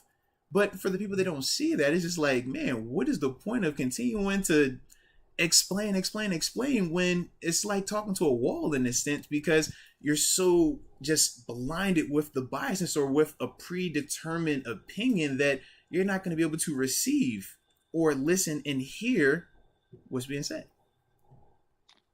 Yeah, I feel like Mitch did more good than bad yesterday, for sure. Yeah, he was not the reason yesterday. He was not the reason. All right, we got JGM, 201, 8BB, McCord. Deontay was 8 of 11 for over 80 yards and one recorded drop. He should make that play. One recorded drop, I would have counted 3 probably. Well, you know how the drop. Remember we talked about last year. I don't know how they count them drops. Because we was like, yo, we watch these games. Because there was one early in the game I thought he should have caught. Yeah. Dude, I think there was another one on a shorter route. There actually might have been 4. I'm not even in front. There was one on a screen pass, it was definitely 3. Definitely 3. Like, what?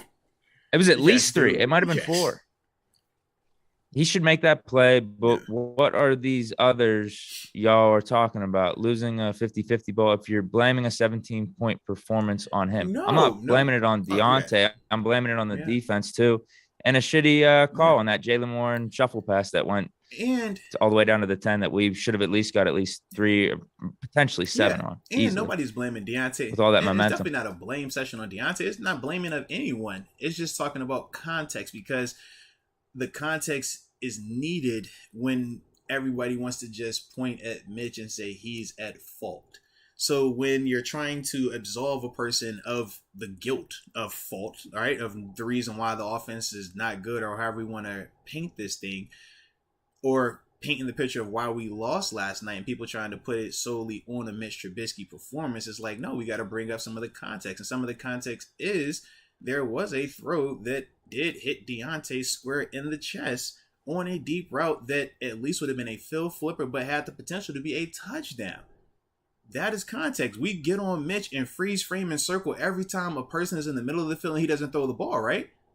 We freeze frame every time week 1 and week 2 when George Pickens, Chase Claypool, and Deontay Johnson were one-on-one coverage downfield, right?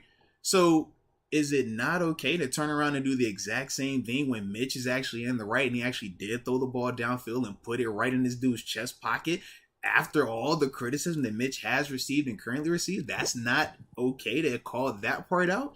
Those are the inconsistencies, though. When we're talking about really looking at this offense and how we can comb through it and get better versus the witch hunt, the bias, the predetermined notions. That's what we're talking about exactly right there. Okay, next one. Hold on, let me see here. Oh, yeah, they jumped again. I like it. Who is it? I said the chat. AJ Martinez? Yes. Should be AJ. Yes. I think I'm on point here, though. So I think far, so I got good, them man. all So far. uploaded. If I say it's looking AJ good, Martinez, Miles Jack needs to set the attitude and tempo of the defense. I thought Miles Jack played pretty good yesterday. Yeah, he's a great player. Mm-hmm. Bush landed a good hit last night. Defense need to play more pissed off. Yeah. We at times look lost on offense. Yeah, going to the inside linebackers, man, I thought all three of those dudes once again put together very productive nights. Now, could it have been better? Absolutely.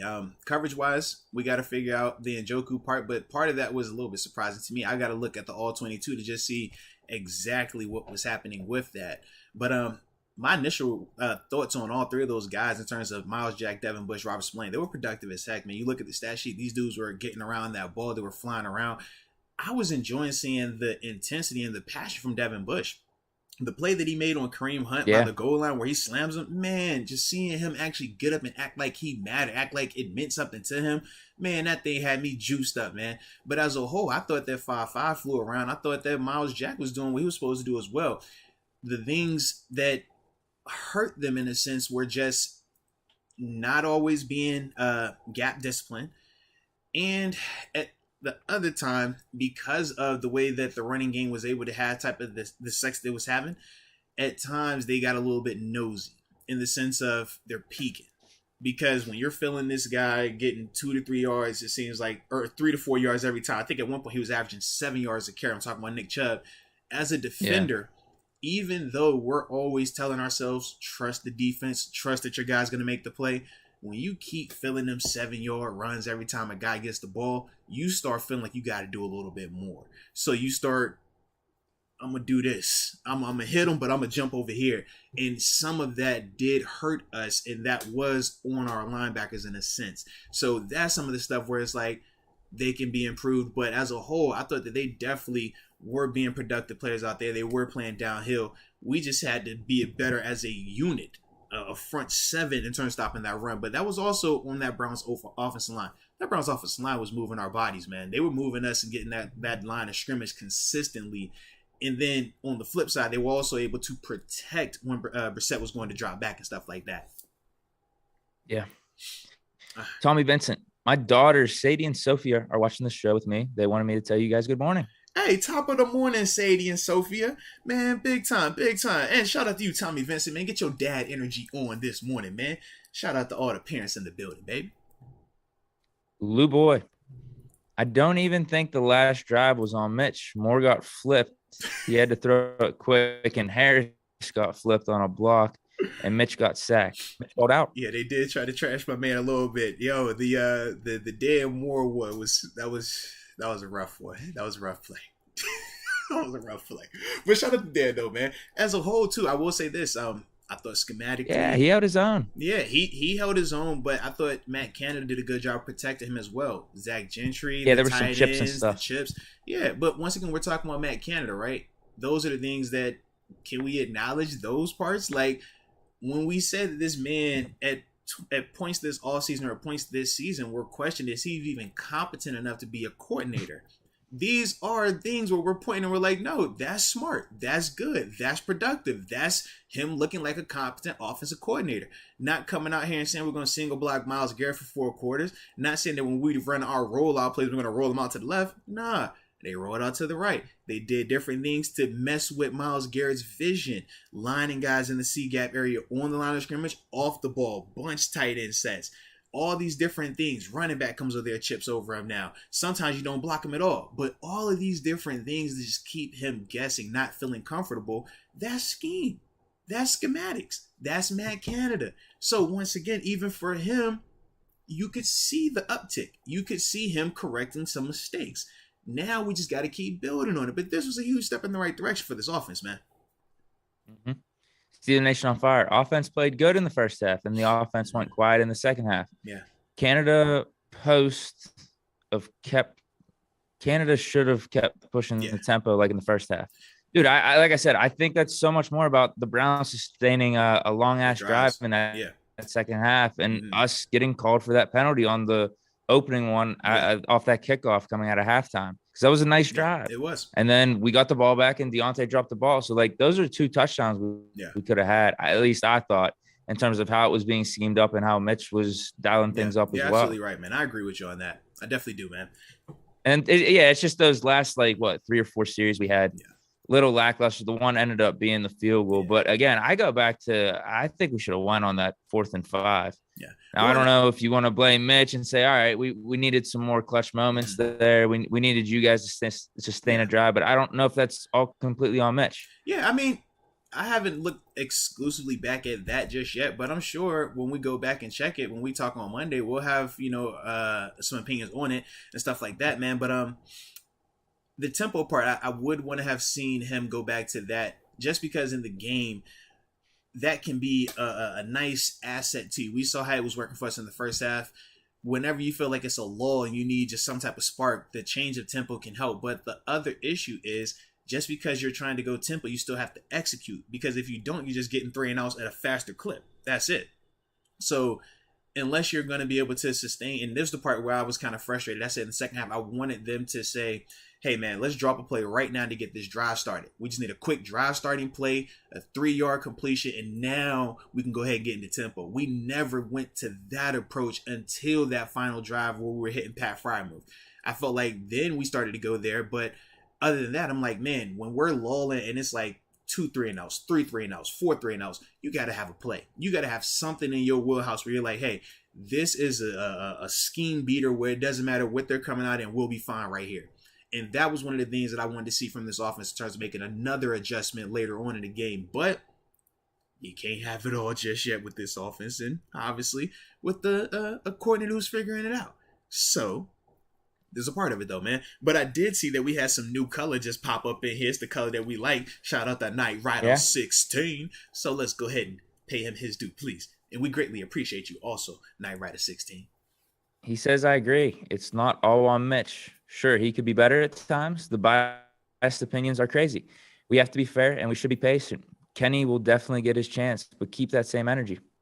Uh-oh. Don't you know they ain't gonna keep that energy. You already heard that. Remember, he's a rookie. So that's like you don't have to worry about keeping that same energy. That's gonna always be, the approach. Not saying that it's right or wrong, but that's just kind of the approach when you're talking about people who have strong stances on people to that extent. Check. I think it would be natural to have a different lens of looking at Kenny Pickett because you are also focusing on development with him and experience. It's not as like with Mitch because he's already had 4 seasons in the NFL, or 4 seasons starting with the Bears in the NFL, and then had the 1 year with the Bills right there. So he has way more just tape and who he is already out there. Yeah. So I guess that's one reason why we're looking at them a little bit different. And to your point, right or wrong, I mean, I think it's just naturally how it is. No, and like we said, right or wrong, it's not, like I said, it's no either way. But when we're talking about winning in a season, you said 2 very different things in the sense of it's development. Development. That's not necessarily what's going to help you have the best chance of winning games this season. The Steelers aren't necessarily focused on development. They're trying to win games this season. And right now, they feel like Mr. Trubisky gives them that best chance. So that's, why even after the game, Mike Tomlin was really, clear and curt with his response that, nah, man, I'm not even thinking about that right now. Because that's not going to give us the best chance to win now. That might make the fan base happy for a couple of weeks. But if Kenny's out there and it's kind of what we talked about is not, what people are hoping it could be. Not saying that it's impossible, but, if it's not that, then now people are going to be upset with Kenny. They're going to be upset with the offense still. They're going to be upset with us not winning on top of that. So it's one of them things where I think for the team, they're trying to win now. And the best way that they think they can do that is with Mitch, man.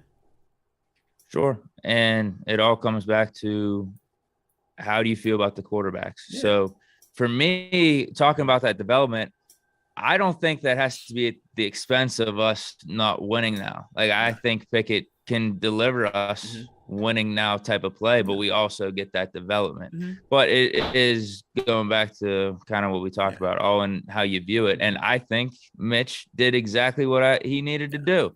Going into this week 3, he played better, so I think he's earned more time at least. Well, it is funny, and I'm a Pickett guy. I want Pickett in there, but I think he's earned more time. Well, I just always laugh too because once again, we say in terms of why we believe in certain players, right? What have you seen? What have you not seen? You also believe that Akello Witherspoon could lock up Amari Cooper. You see what I'm saying? So it's like we got our beliefs, and there was nothing on tape outside of just your love and your feelings for Akello that would say that Akello could lock up an Amari Cooper type, right?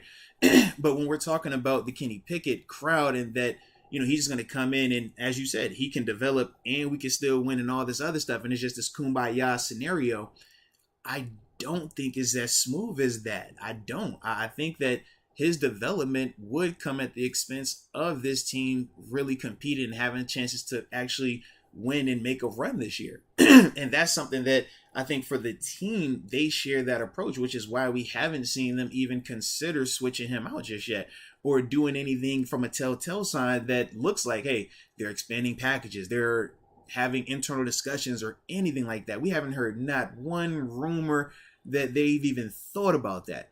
Even when we talk about the training camp situation, right? Man, Mitch took every one rep, right? He never was with the twos, never was with the threes. So we're asking, man, was it really a competition? I just don't think that they look at it as they want to risk this team's success this year for any of the focus being solely on Kenny's development. Now, we can make a case if that's the best decision or not, but I think that's their approach right now, though. Yeah, I think that's their approach too, if they think that way. And like I said, I don't know if that's right or wrong either, because we've seen many times rookies come in, and I think this would be a good scenario for a rookie. It's not like a dude like Joe Burrow being the number one overall pick going to that Cincy team and he's getting blasted all over the place. And you've seen it countless times. Even Trevor Lawrence last year with the Jaguars. He's getting thrown in bad scenarios. You can have rookies come in, rookie quarterbacks, and be surrounded by a good team and perform well. This is like so if you think Pickett like what Russ went into in Seattle, where everything was complete. You just come Dak in here. Prescott with the Cowboys, Ben with the Steelers back in 2004. Absolutely. So if you think Pickett is as good as Mitch, or maybe better, the upside, he can maybe win you the game within the margins, then I understand the Pickett crowd. I mean, I'm one of them, but I think Mitch did enough to keep his job and earn some more time. I think we definitely saw improvements yesterday. Yeah, absolutely. Caleb Cole. I liked what I saw from Devin Bush stepping up. Nah, man. You're right, dude. You're right. They said, man, he's definitely playing a lot better right now, man. I'm liking it. I'm hoping that he keeps it going because that's what we need from him. That's what we need from this defense. Like you said, I never want to just isolate him exclusively because all three of those dudes, they're rotating them, but they're all three playing well together as well. You see, man, plays where Devin is out there with Miles Jack and they make plays. You see Devin and Robert Spillane out there flying around together making plays. It's been really impressive seeing that unit, all three of those dudes in particular, man, in a sense, like just proving that they all are nice enough to be out there. And rightfully so, because they are producing. It's no longer a potential talk. It's no more optimism talk. We're actually seeing it and it's tangible and we can point to it. So, yeah, man, 5-5, keep that thing going. And all them inside linebackers, keep that thing going. Michael Brooks, why not challenge man downfield penalty? Can you? I think he's talking about the Chooks one. Yeah, I don't think you can. Yeah, I don't think you can. Because I'm trying to think. Did they make it a rule recently that you could challenge penalties? No, it was just the 1 year where they did the pass interference penalties. Yeah, but then they got away from that because it was kind of like pointless. Like, yeah. So, yeah, you can't challenge that. Not from my understanding, at least. Troy Mason Jr. giving us some support. Thank you for that. Salute you, baby, from the heart. Sean Matthews. Oh, come on, dude. Come on, man. I don't like this comment already. Haven't even read it all. Just saw the first word. I did too. Starts off and says, tank, draft the line, fire OC, roll out KP next year, ? Or throw KP in and let him learn by fire. Mediocre Mitch is obviously on limited time and has not won the locker room clearly. Sacramento, California, the 916. So he's already done with the season. Like if you're done with the season, there's no reason not to throw Pickett in. I'm not done with the season, though. But I also do think throwing in Pickett wouldn't mean we're done with the season because I do think Pickett, as I've been mentioning, I think he could do what Mitch is doing, if not more. So, but I think that's a scenario I think everyone can get behind. If the season's like down the shitter, like get the young guy in there. But I think we are so far from that. I would agree. Like those are night and day scenarios and very extreme scenarios. How are we to the extreme doomsday scenario after 3 games? Like, am I It missing sucks something not here? having Watt. It really sucks It not having does, Watt. but it's just like that seems so extreme to me, though, man. Like, gosh. But shout out to Sacktown, though, man. Let's get it. Because aside from that, the defense got to get better. Although Yeah, that Browns team, I they're think that still a Browns team good is pretty team, decent. yeah. And it's tough going up against that offensive line and that running And game, it's a especially short without a week, TJ and Watt. it's a Thursday night game. Like, not excuses, because I know that part of that does sound like that, but it is context, and that is the other part. It's context, man. But we do know as fans, we want it to always be perfect for us. We want everything to go perfect for 4 quarters from start to finish for us. We beat every team 100-0. It's just unfortunate that it doesn't happen like that as often in the NFL. Troy Mason Jr. Bro, I'm done with Witherspoon, bro. Cool had that man hitting the damn stanky leg. SMH looked bad. Yeah, that was not Witherspoon's best performance yesterday. I think he's gonna bounce back though. Hit the stanky leg. I did see some comments in the chat talking about Witherspoon, saying like Witherspoon's confidence looks shot. Yeah. That's not a good sign, because we talked about Witherspoon before we signed him and how he was up and down with the 49ers. He would look like one of the best corners in the league at times, locking dudes like Mike Evans down. But then you also have experiences of him getting benched in playoff games. So I hope we're not heading in that direction. Yeah, that. He's also had 2 at times very tough matchups. Now you talk to Jamar Chase, he didn't have him exclusively, but he did have him for a portion. And Jamar Chase, a heck of a receiver. Amari Cooper, he didn't have him exclusively, but he had him for a good amount of it. And Amari Cooper's a heck of a receiver as well. He struggled at times with those guys. But this is the question marks that we had about Akello coming into the season. Are you a really good corner, or are you a top-notch corner that can match up with, some of the upper echelon receivers? Now, we know based on his ball skills, he shows a foundation that he could be really good, right? Because you want corners that can get interceptions, you want corners that can get PBUs, and he has shown in his short time here that he is capable of that. But some of the stuff that we're looking at is more of the play in and play out stuff. Are you a Trayvon Diggs type? Or are you like a Stephon Gilmore type? Where Gilly, you talk the play-by-play, complete dude, especially when he was in his prime and stuff like that. Whereas when you're looking at Trayvon Diggs, it's like, man, he gonna give up a ton of yards, but he gonna have splash plays. We trying to figure out which one is Akello right now, man. Are you just a splash play guy, or are we gonna be able to trust you to be a complete down in and down out guy? But give him time. Jalen Johnson, I think we see Mark Robinson soon to help with the tackling. Yeah, he was inactive, man. So we will see, man. We will definitely see. But wouldn't be the worst call. Wouldn't mind seeing him out there. Yeah, but at what expense though? Because to me, I don't think that Devin Bush, Robert Spillane, or Miles Jack should be pulled off the field based on what they've been playing fine. Yeah, so that's one of the I don't think I put Mark Robinson in for a ton of time. Maybe you just throw him in for like 5 plays or something just to give guys a breather. Yeah, because like I said, for me, man, I like what I'm seeing with those 3 dudes right now, man. I don't want to do anything to mess up that rhythm that they got, man. Because, like I said, they're being productive, man. And productivity is what matters at this level. Gorilla mode. People calling for Kenny after this performance by Mitch don't want the team to win. They are more entertained by the hype around Kenny. No, I think it's both. I think they want the team to win and they think Kenny would be better. And people are also hyped around Kenny. I think it's both. I don't think it's like, let's just throw him in there at the expense of not winning. They think Kenny's going to be better. Yeah, you hit it right. It's both. Yeah, you got the crowd that really thinks that Kenny will help this team and be better, and the other ones that are just solely on this is our favorite quarterback. We want him to be out there. So, yeah, you do got that deciding, or that little divide right there, so to speak. Well, I think it's both. I think people could actually have both thoughts as to why they want Pickett in there too. It's like, I really want Pickett, but I also think I think we can win with him. So we could say it's a triple effect then. You got the crowd that looks at both exclusively, and then you got the crowd that, is taking in saying that, hey, yeah, man, it's going to be this and this on top of it, however we want to word it, man. But yeah. Steeler Nation on fire. The cornerbacks got to put their hands on the wide receiver right as they're launching off the line. Yeah, in terms of rerouting and stuff like that. Yeah, you don't want to have guys getting free releases, but part of that also is by design, man. On certain coverages, man, when they need bigger vision, they're not trying to be pressed up like that. And versus Amari Cooper, you gotta be careful. You know, the pressing up close is dope, but that also means that you could lose a lot sooner at the line of scrimmage, so you don't have as much time.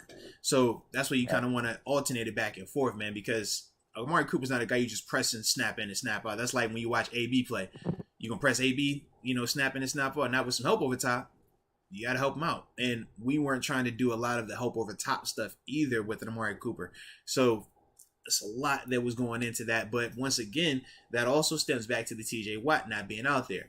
TJ Watt not being out there, Jacoby Brissett isn't as hurried. When he isn't as hurried, or any quarterback not being as hurried, they're going to have more time to be patient, scan the field, and ultimately give these receivers more time to get open and win.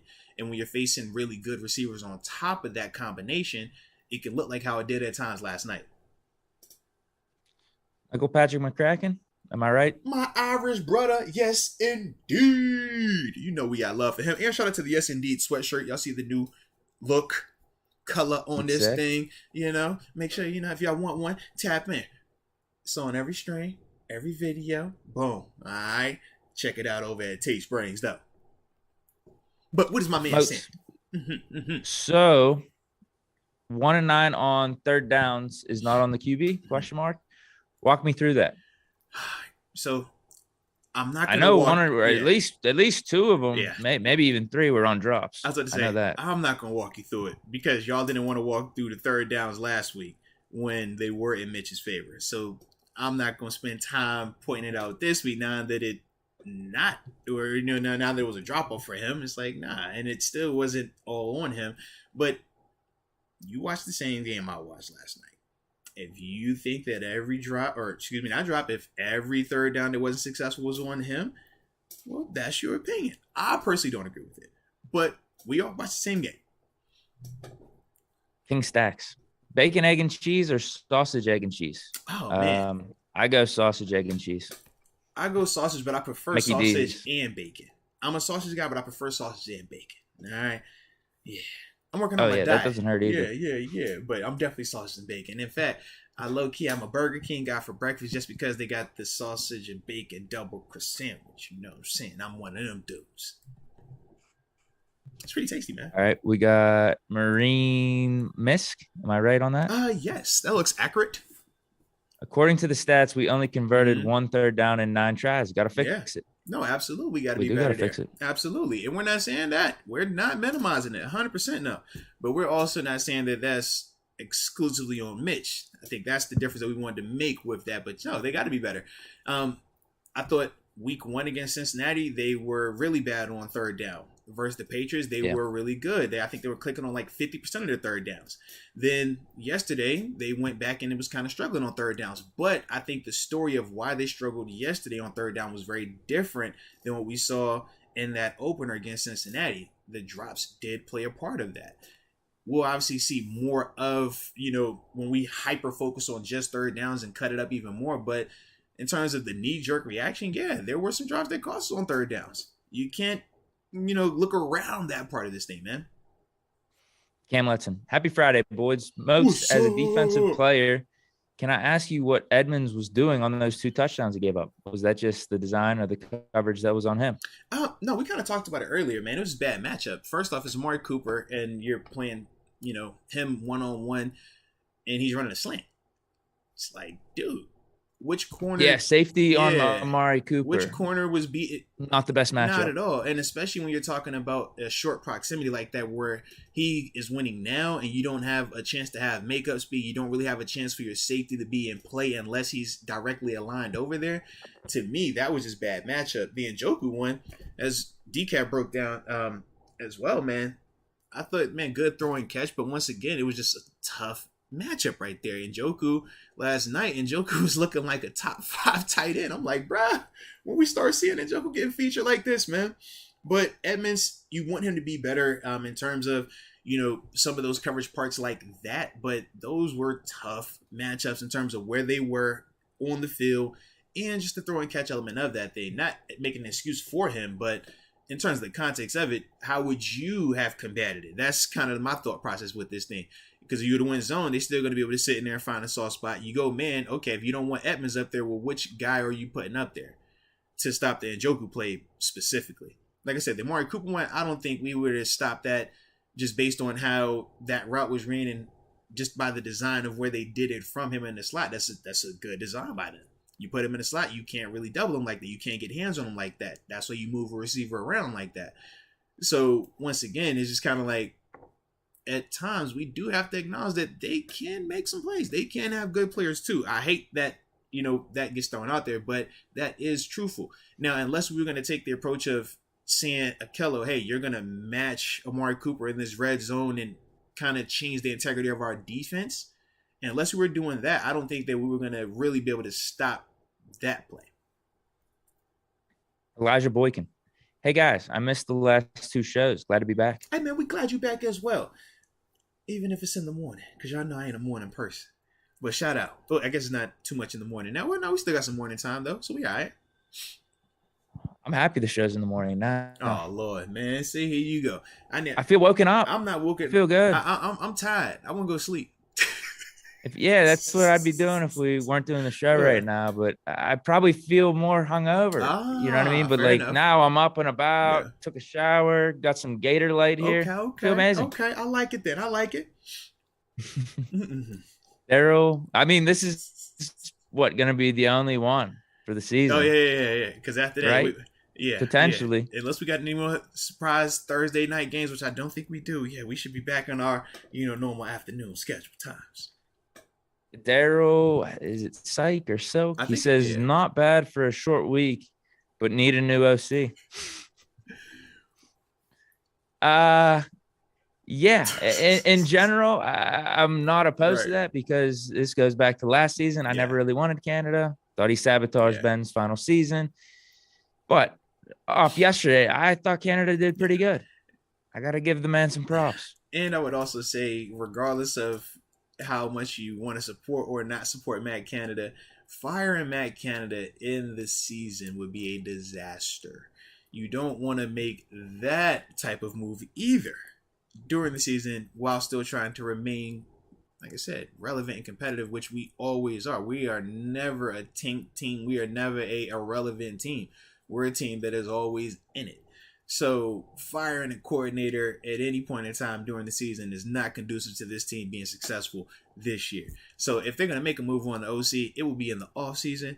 But yeah, we all need to be figuring out, hey, man, Canada, man, whatever you need to get more of that first half going, how it was yesterday.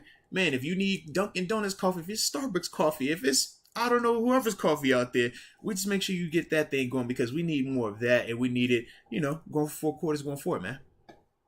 Hey, how about this one, though? If you could have Sean McVay right now as offensive coordinator, fire Matt Canada, would you do it? Yeah, but that's an extreme. It's Sean McVay. Considering even the context of Sean McVay coming in right now, not having experience with this team at all. No, you take it because you say, all right, if I think it could work out still?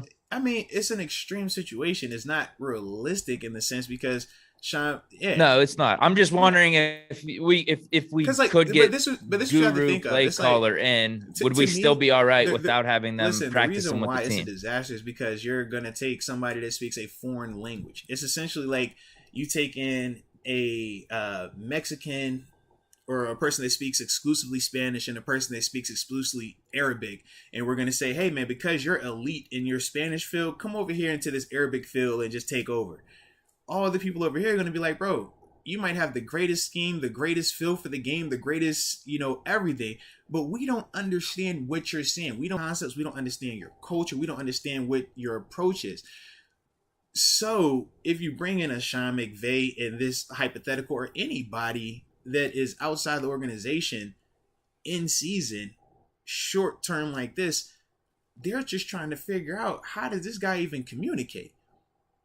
Our play calls, the way that we check, the way that we talk is going to be night and day to what he does. So that's why, when you talk about like why me in particular is so against mass changes in terms of coordinator changes in seasons, because it really can just destroy everything you're trying to do. Shoot, I had a coordinator change and it was in season, but it was an in-house guy. But we felt the strain of that because schematically it was just night and day from what we had been doing earlier in the season. We were going from a 3-4 to a 4-3. And we're just like, bro, you're trying to change us personnel-wise, communication-wise, identity-wise in season. And it went worse for us. So that's the part, man, where it's just like it's hard to make those type of switches smoothly in season, regardless of what you think you might have personnel-wise, because it's a lot that goes into actually executing these plays and being good, play in and play out, man. Makes sense.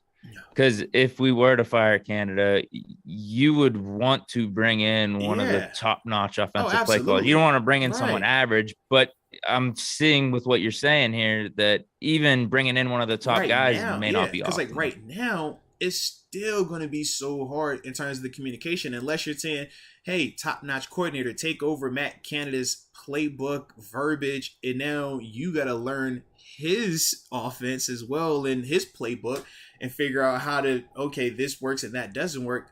Now you're taking away from what that coordinator was so good at or what made him so enticing. So like I said, in-season switches like that, man, it just is super hard to have success when it's not a guy that's currently in-house.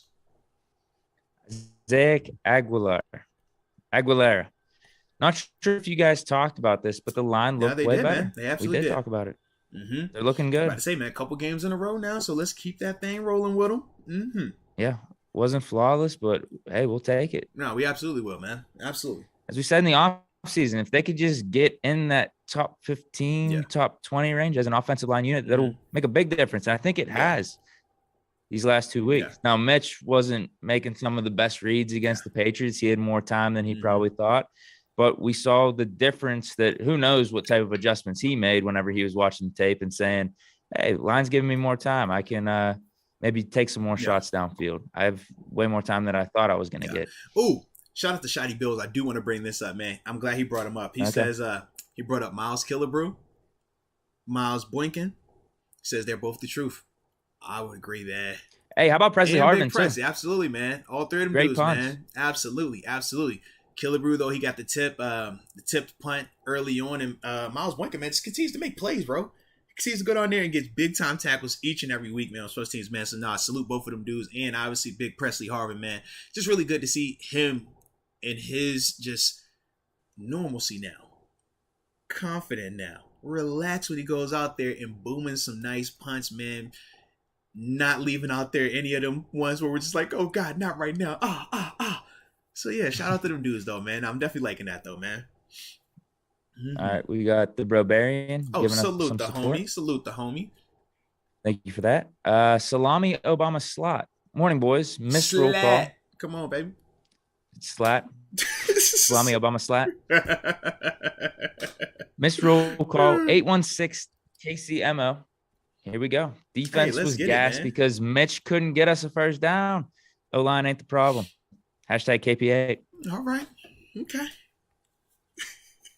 Refs, like, I don't know. I've been back to this probably, 2 or 3 times throughout the podcast. I think the ref was terrible on that Chooks call. We were driving really nice coming out of halftime, and Deontay dropped a critical ball that could have been a touchdown.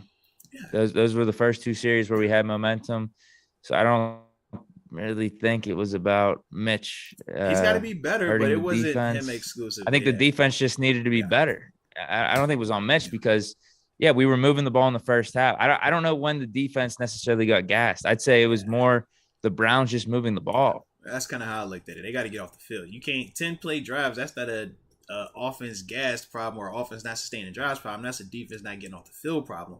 And that wasn't just in the second half. They had these drives happening in the first half. So once again, it's like I don't really follow that. Yeah, that approach. But if that is your approach, I can respect it. Mm-hmm. Blue boy, we have some head coaches and some quarterback coaches in the chat and scouts and a kicking coach. It's a field goal coach in here too. Don't forget that. Don't call Art ASAP and get these dudes a job. They need to do something, or they need something to do. No, like seriously, man. they holy cow. Holy woolly, wait a day going how to be. Is that Damon Brown I see over there, man? Hey, bro. Hey. Did Damon Brown have a typo? I say what? Devon Brown, do you mean to do that? Yeah, Damon, you're making me stud over here. I don't know if you meant to do that or not. But either way, Damon, shout out to you. More importantly, shout out to Trina, because I know you're going to shout her out. I don't even know what you're going to say to shit, but I know you're going to shout Trina out. So shout out to Trina, shout out to Damon. Everybody stop what y'all doing, man. We're going to give Damon Brown a round of applause, man. That's $400. That's different. $400 chat. That's different. So we got time for You just set a record. Whoa. All right. Holy smokes. So shout out to you, Damon Brown. All right. Let's give him his due. Do you want to read this, or you want me to read this? I want to read this one. This is definitely okay. Yes. So Damon Brown says, we say Mitch and other QBs had a bad season because they switched coordinators. So now the entire offense has to adjust. If we keep making major changes, we will never be up to speed. When screwing up, then the fans will want more changes. I'm glad the Steelers organization doesn't give in to the pressures or to the fan pressure. Shout out Trina. Damon, man, you put it elegant right there, man. And I like the fact that you included all the punctuation, man. You could have wrote that however you wanted to write it. It was going to be the best comment of the day. I'm just throwing it out there. But yeah, it is one of those scenarios where because, and this is the gift and the curse of a fan base like how ours is. Because we're so passionate, because it means so much to us, we are going to be very overactive. It's going to be times where, we're going to want mass changes because we're not getting something that we want right now. And then we might get that change, and then we might not want another big change.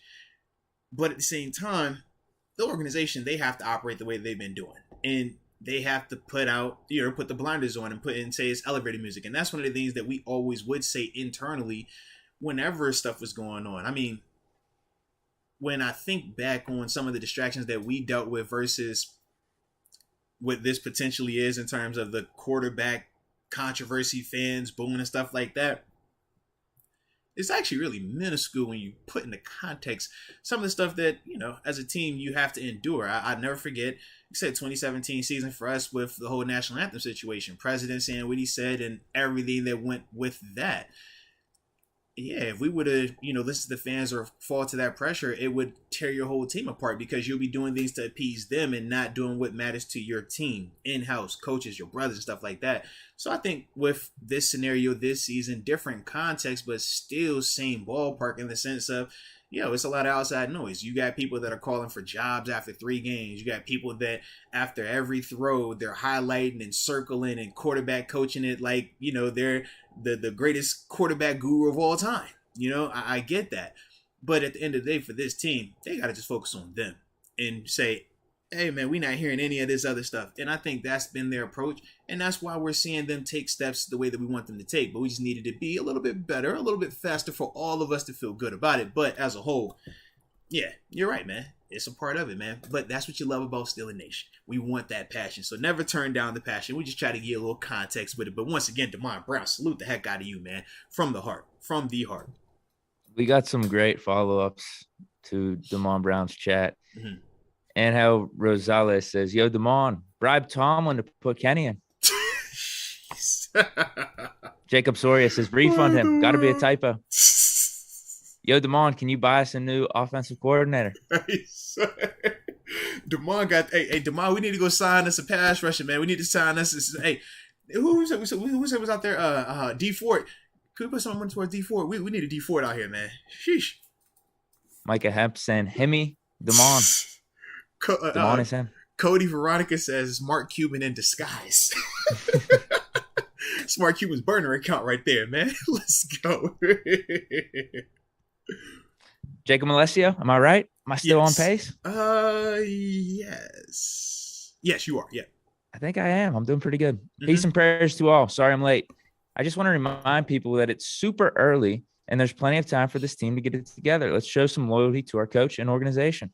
No, absolutely, man. And supporting them is going to be huge. We definitely got to do that. But also accountability. And that's the fine line that you got to toe, right? Supporting, but at the same time, not saying that, you know, we're minimizing or everything is fine. Don't worry about if you make a mistake. No, you got to have that balance, man. And that's what we're trying to navigate as well.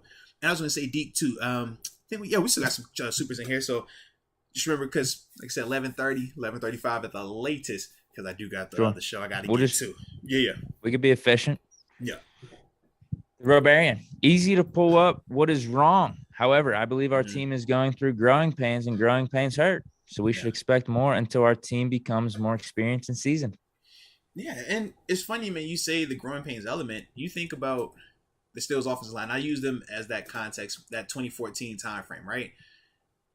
For that unit to grow to what it was in terms of being one of the best offensive line units during that time of 2014 through 2017, let's not act like we didn't experience 2012 and 2013 where the offensive line was not good, where the offensive line was going through those growing pains of, man, is this player good enough? Should we draft another guy here? Is this draft pick going to develop? Is this free agent going to help us out? It took time. It was growing pains. It was inconsistent. But once it clicked, it clicked. And it took patience. So you're absolutely right, man. We got to have that patience with this team. But if we do, and this team continues to keep progressing like we are seeing, because we can't act like we are not seeing it. We are. It might not be to the level that we all may have wanted it to be or may have expected it. And everybody had different levels of that.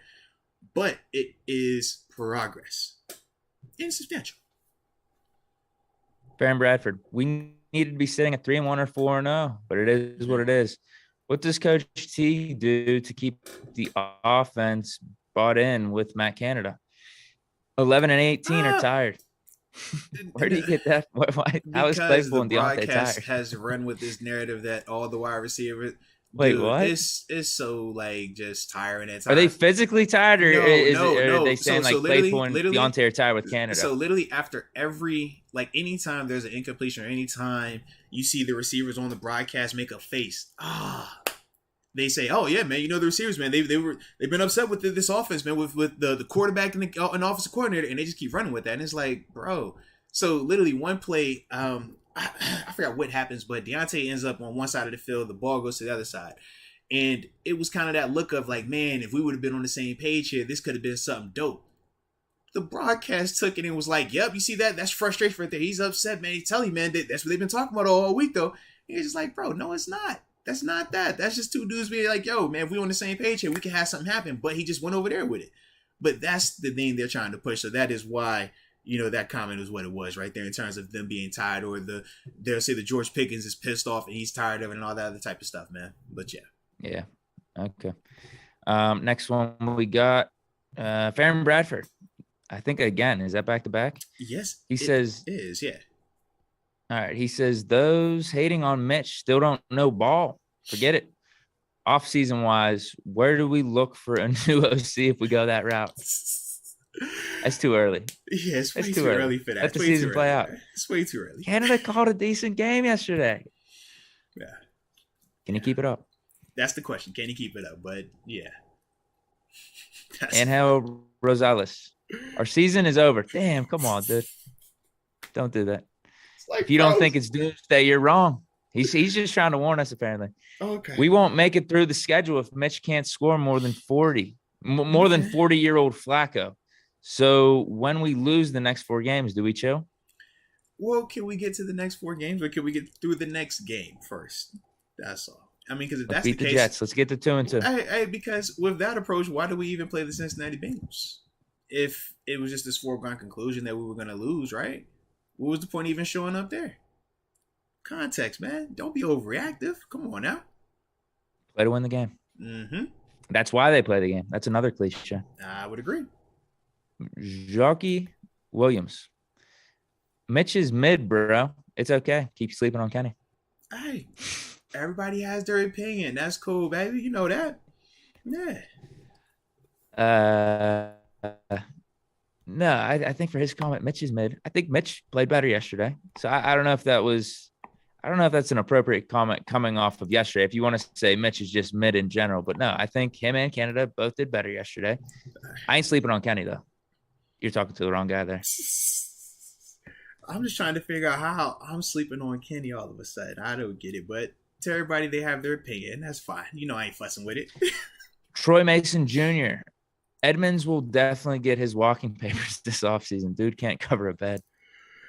All right. No, Edmonds is actually having a pretty decent season, I think. It's just those 2 plays yesterday were pretty highlighted. Yeah.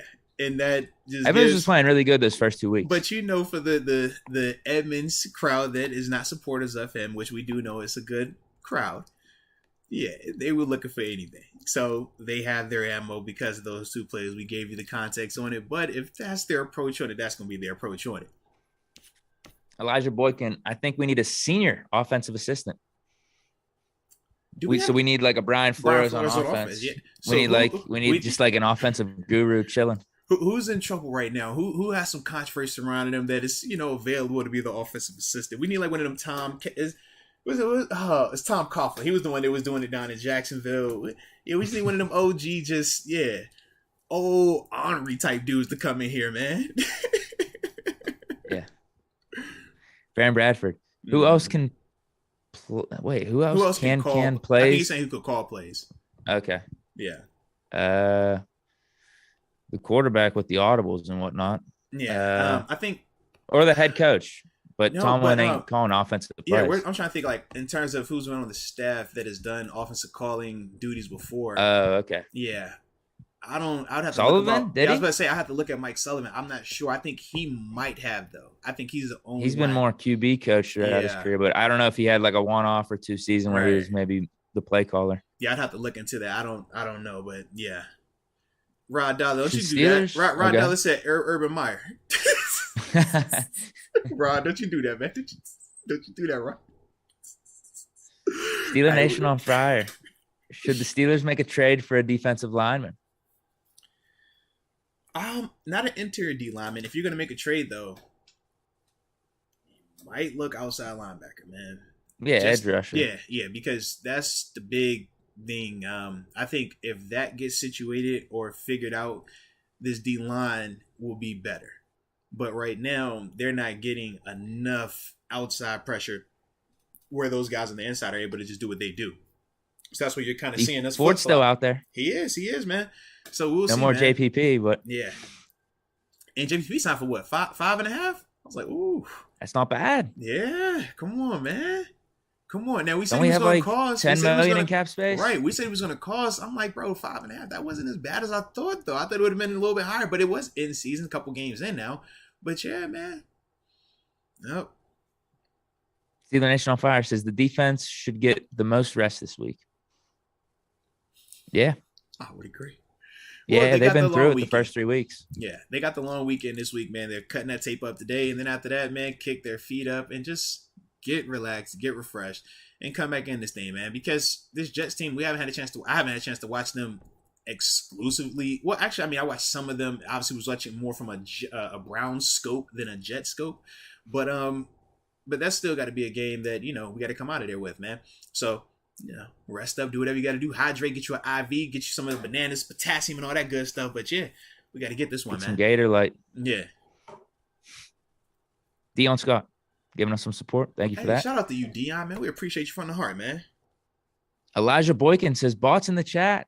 Deke, come on, bro. Whoa. Yeah. Here's the thing. I'm not over at Moats' place right now. I'm not over there. Don't you do that. Don't you know do how that. Everyone last year wanted to blame Ben for the offense. No. You see, it's a different story. It's the same way. I'm not over Moats' place. So hey, who's he got to blame now? The sabotage is real, ladies and gentlemen. This was a private stream through Zoom, and there's only one person that I gave the password to, and ever since then, I started to see these freaky bots pop up. So you tell me who the sabotage was really on. Okay? You sabotaged me, Deke. I give you the code. You don't leak the code to all your little friends. No, I think it's the opposite. Nope, you're sabotaging me. Nope. You leaked your code to all your little freaky friends over here. They coming in here. Hey, come get this on this website. Come get this on that website. You wanna rub? You wanna see? You wanna take a pic? Like, come on, man. Keep your friends with you, Deke. Don't bring them over here like that. Jeez. But yeah, it looks like I think we are all caught up on the super chats, and it's 11:34. I like it, man. So, dude, that was like super efficient and super perfect. But more importantly, we just had the chat run the show. It was great. Yeah, I mean, because it was organic, man, in the sense of how we were. It was. Yeah, we hit everything, man. Yeah, absolutely, man. But we will be coming back on Monday. Monday show, 4:00 regular start time, man. So we'll obviously have more time to woosah, come down off of last night's performance. And all 22 will be out by then as well. So we will have a lot more defined information. And we'll see what the rest of the division looks like based on what they're going to do this weekend as well, man. But definitely appreciate the heck out of each and every one of y'all that were here with us today, man. For those that are driving back from Cleveland, safe travels. Shout out to you, Deke, as well. The virtual guy handling his business abroad. But salute you as well, man. And to each and every one of y'all, man, we appreciate you. And until next time, baby. Peace.